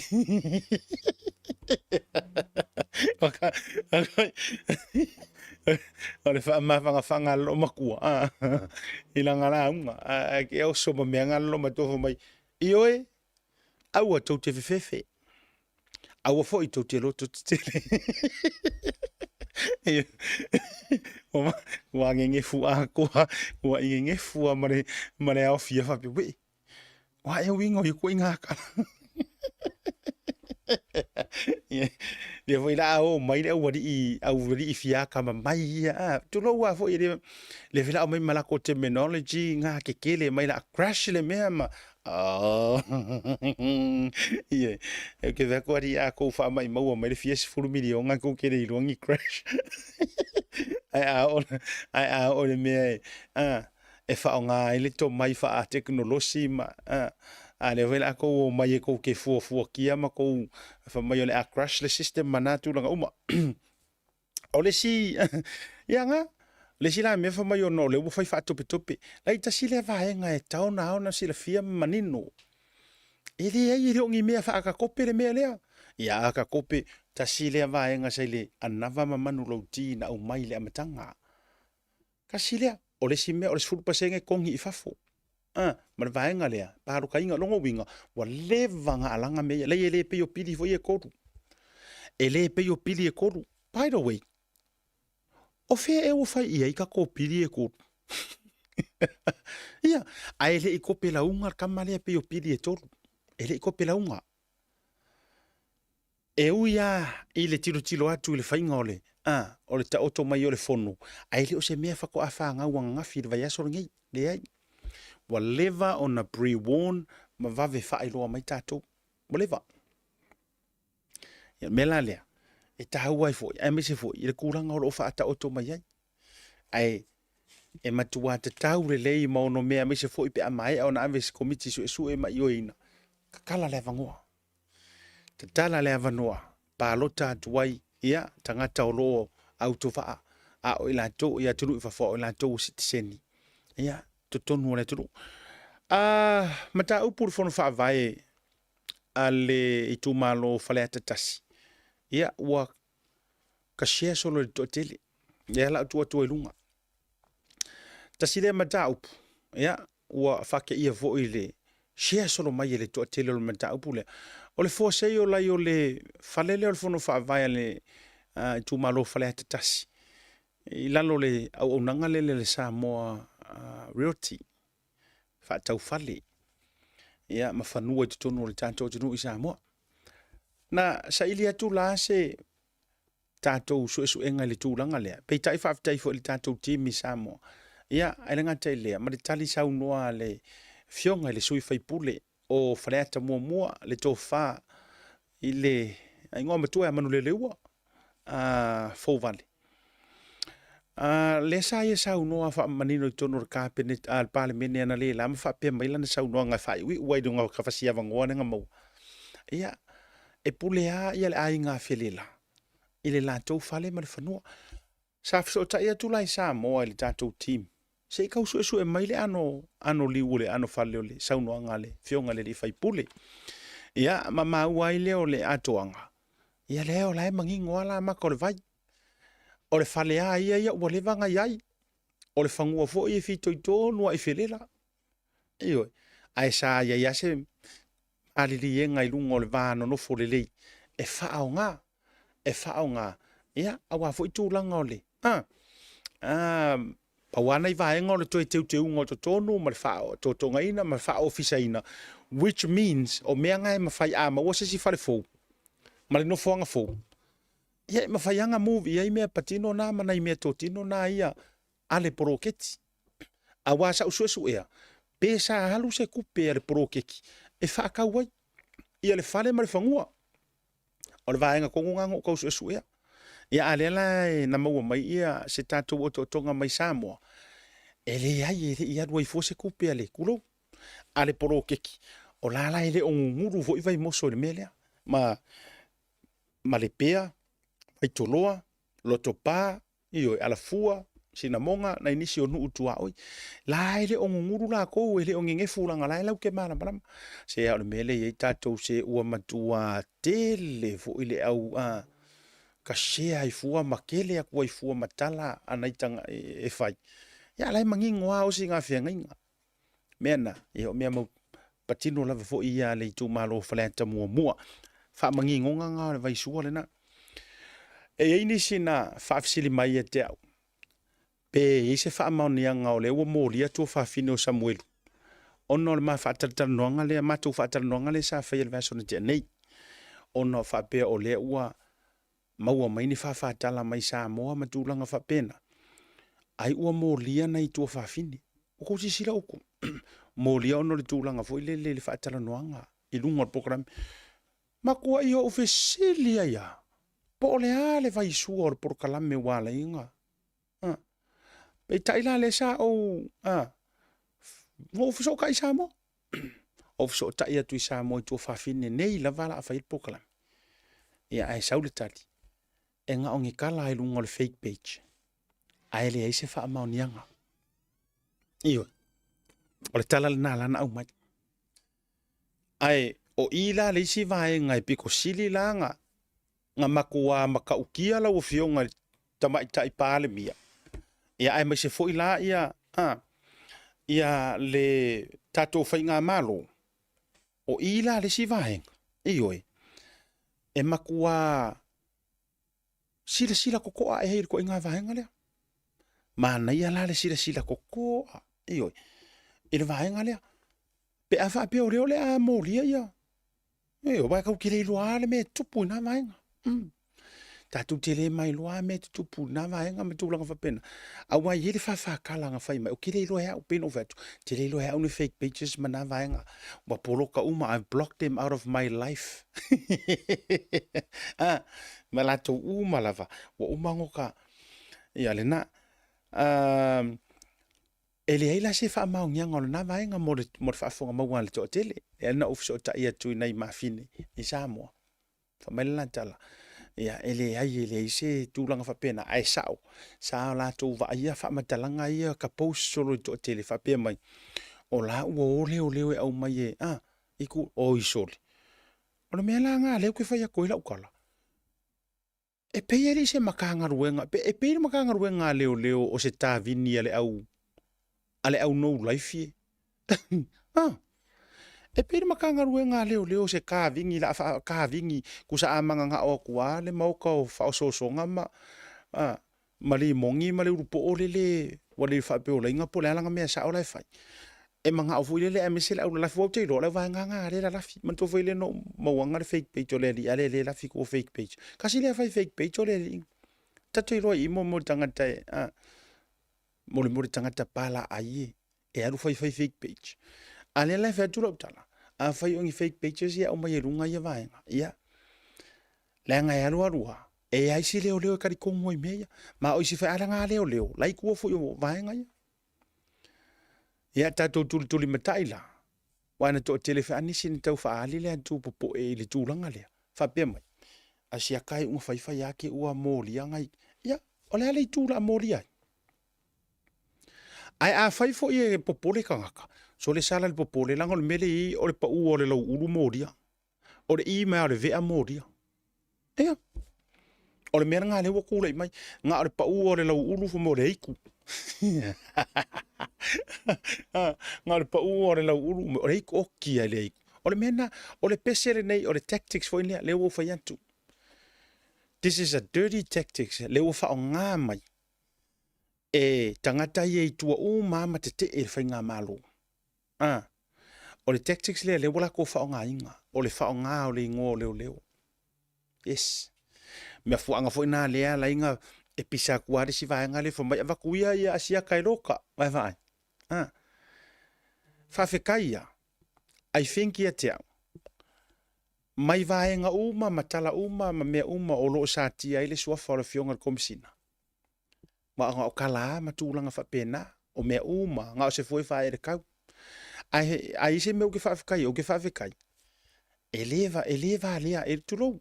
E leo iei tui va lea e pei o nga ngau waku iska ngaka. Awalanga iei whawhakala whapena. Tau warunga tua ile porukalame. Nga iei whawhakala nga o mai le porukalame. Ai no te tau fiofi lava ta itam mo kango e matau watu. Mata i uangaru. Pe kupu. Yes. Ai iei whawhakala nga o mai ma o mai le tautai A'e le vaiaso na te nei ma le weekend. E iei ngi ka whapeo ngi kau pule nga tulo. E ono whai ai se molianga le songa la au le male toa pe atau nu o tui Samoa. Au i whako e whaika kala sa vidi. Ai pe ingo ka whai aku la ka kala. Ia. O ki ofo au se whai ngā malo, ma se tai o se whai ngā malo, ai tupuni mea whapea. O ki ofo. Ia. O le upu moni ana ma le upu tau tino. O so ngā e sa oiro e kuali. E sa oiro e kuali le vanga. O le a loke fua le mafuanga. Ia. O ie mongi ia upu ngā fasa wa le nganga ska mo iku wale le kalangoa. Le anga e loke fuar mafuanga. Lono winga. E le kua le ma le tua. Ai whawhetai. Le hei on mo upu mongi ia. E le o iei tui valea o la iei le whako whala inga e le ngaka o le fionga le komisinga. O le mingi ska o leo. Ma i la tau o la tau ua tu la fono. Ia. A whai ua sala uka e iei are kai la e kongu. Es. A whai ua sala uka e kongu wa kai. E le sala uka sala koi makai. Ia. A whai ua se uka e kongu wa kai. E le mawhainga se uma. Wa o lono winga. O le a oi roa Samoa. I le me ka ua le aso pongi sa oa. Ia. E kulanga whapena. Tawarunga le pokalame le newa ngora fiafi. Ia. Ta e ia e lai whaikala. Whaitala waftai ia. Ioi. O kere o loa antu wai aru runga ia kōmingi. Ia ai ai tangata lea e tate vai atu. Ioi. Ia lai e tangota umai le ngō sion tina e lungo o le porokalami. Lai ka ngoa ia ka umai le ngō are ngā are o sion tamapo sion tina. Lai tangota umai lungo le tanto wa porokalami. Tangata lai lau wawale mangutu le anga mai. Ia. Whamanguia le ia wawe pai le anga pa ia i lo fufonga ia.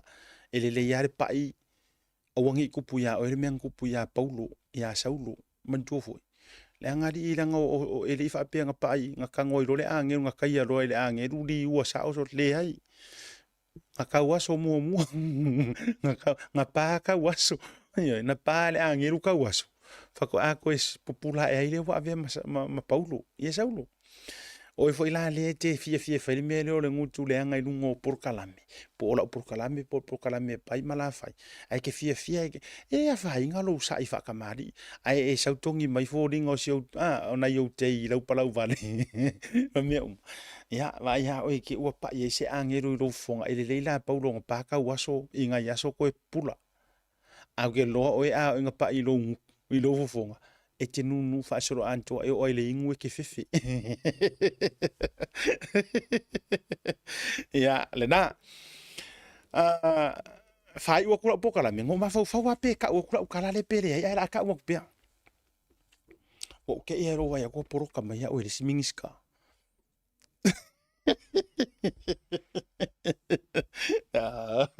Isun. Ioi. Ke ero ka ngō, sorry. Fiwe su e poroka mai a. Ya. Ke re ka ua kua ya o po ile ngō. So ye ia kouke, se so ye ia kouke. Ungi imeri me se sia o mafisiri mai foi po ai. Ioi. Ai, na ufa pena atu. Ke ia le ua poroka mai a o pelanga mamisa. A o hailari i afso o ka i ele media. Ai so ne. Ke roi. O vai tunga la e headlines mai. Ke kia o kango e kusse se atu ke kia o whakia vai kusse langa le news le mele. Yes. O le news. Alulunga le Herald. O le News Hub. Ngai headlines a kua ile kalanga le media la e whai nga ile one of the minister in New Zealand. Why have you avoiding the media by blocking your contacts and not coming to answer? Yes. Kango is kuko lor kai minga ngai runga le headlines fa pe ngare ale news hub pa mako. Ya fa kai ke o kango ko fa headlines nga me nga o kango ka o ko show. Sorry. Ke ia poroka mai a ori. Ya sere ia nga ka misa. O le ari me wo ko. Sere. Ya o kiri ka ua ko ke ia ri wa ka misa fuari nga ka leanga. Nga ka leanga ri. Sere. Ya ka ko arua ia fa pena. Ele a faina. Pa wane me te ua o ele sipaya inga. E ko e kankangi mai. Ya. Ai a fai o le ase le lei, o le a fo ise vae nga sa tau mawhai eile Blue TV ma le porkalami ale Tautai A'e. Ia, ele a fai nga. Ai a o loa le mea lea o le whaipule, ma le mea le o le kai po o se mingis ka. A o loa i se mea ka ua se ola masalo salo. Au whakura ukana. Ona matua ma pu e a lea ma makila kila loutu ai ngata. Yes. O awere alu ar kala. Na ukala mongia. O la utala monia te walunga tuaina i minu te i tutoe. O te ava te le ma o faalo alo. O le mafua anga fo isa fia wo ma faa wo atuai. O na e yailo tau tiu te tau ave malo tau mata fai oi. E tau te afi fio mai e kali ni faa fesili. O loo fia iloa e tangata e tau wala atu e tau mata ngaruenga. Ma o tau tofinga o iai. O tau public servants. O tau public figures. Tau te au auna ma o tau tua i le atunu. Leranga. Anga whaapea ere o oe se somebody. Anga re oe se whaipule po oe se mingiska. Kere fia wo ya oi. Ya. E ya uia wo mama e ia ua inga e ia o friends. Ai mafua me foi le a fe fafonga mai ia o tau whaipule ma minista. A whai e mafua ng contact aku ma edak. Ona ele o se fia wo aku fo ile le mamanga o aku ngiu o loa mangiu ka mau a inga manginga mea le no. E mafua because you have a responsibilities. Yeah. It's part of for launga job descriptions. E ke kali fala wa ikele le public. Mafua anga nga. Ioi. Ai a faila e ingi ni kulanga aioi. Ai a faila e ingi ni kulanga whapenga. Uma nga kako felengi le wingwalanga o wala fa ona po nei walanga a mai ko ngumela ye ya langa kavili le kalia ya manga ya Facebook pe feling e va ver so tanga ma le WhatsApp le fuli vo ngale ola le wifi pe le se tara io a mere oro fasaren ke yer poro kama ai sorry yang akamisa ya le winga na le vene fatula utala ele a fainga lea ele a faina ai pe no fo yetu e maua lo se kai se ola nga masaro salo ole matua le yo le kai no no winga ta umai I e so se sia ru ko fa se oe e ke kari kongo ya ya la ukala o viranga e le vanga le fiafi taurunga ta kire ka o ke ko ke fi wa pe ko ke ofanga message la wa fe ya I'm not going to tell you the name. Yeah. Yeah, okay, pe ke ofanga message la wa fe yeah, I'm not going to tell you the name. I will still have my respect. Yeah, lenga. Ka wa fo ke o ka ko fe ka wi e le fia karango me fo ma e fia interfere mai no. Ako vai ngai e fa karango nga ka masasa o ye ngai e man ku nga fa karango nga e John Campolo silo mo ku Helen Clark. Makua ai vai ngai ko nga fa karango nga fe ango se mingis ka sa mo po se pale mia sa mo. E fe fa ya ngo ke o pala vale mai ka ikape Wa I feel Helen Clark e kami solo ai. Halu al fesidi alu ai alu. E wang fa kalanga Helen Clark. Iwe, mai kala Helen Clark. Oh, I didn't come here to answer those questions. I came vai ka ai le I alo I John Campbell ma kua fai ma ko I mau le mangore media e sungu I. Ele ai la se fa pior como fai ka fa leanga. No. Kali mai I fesidi ma mea I fesidi ko ile ku. E mo ye sau so kanga markanga kalea e mo o lea kea e mo o lea ea vai o fesiri le anga e lai sa kia umai ngoa ma e mo ke rua ainga ma pai malafa e mo e faisau ba fa ngoka e mo e faisau ba o fesiri nga ya ar mele ye tato wadi ia ri e fai isi eri e fai isi e poroka goi fo mai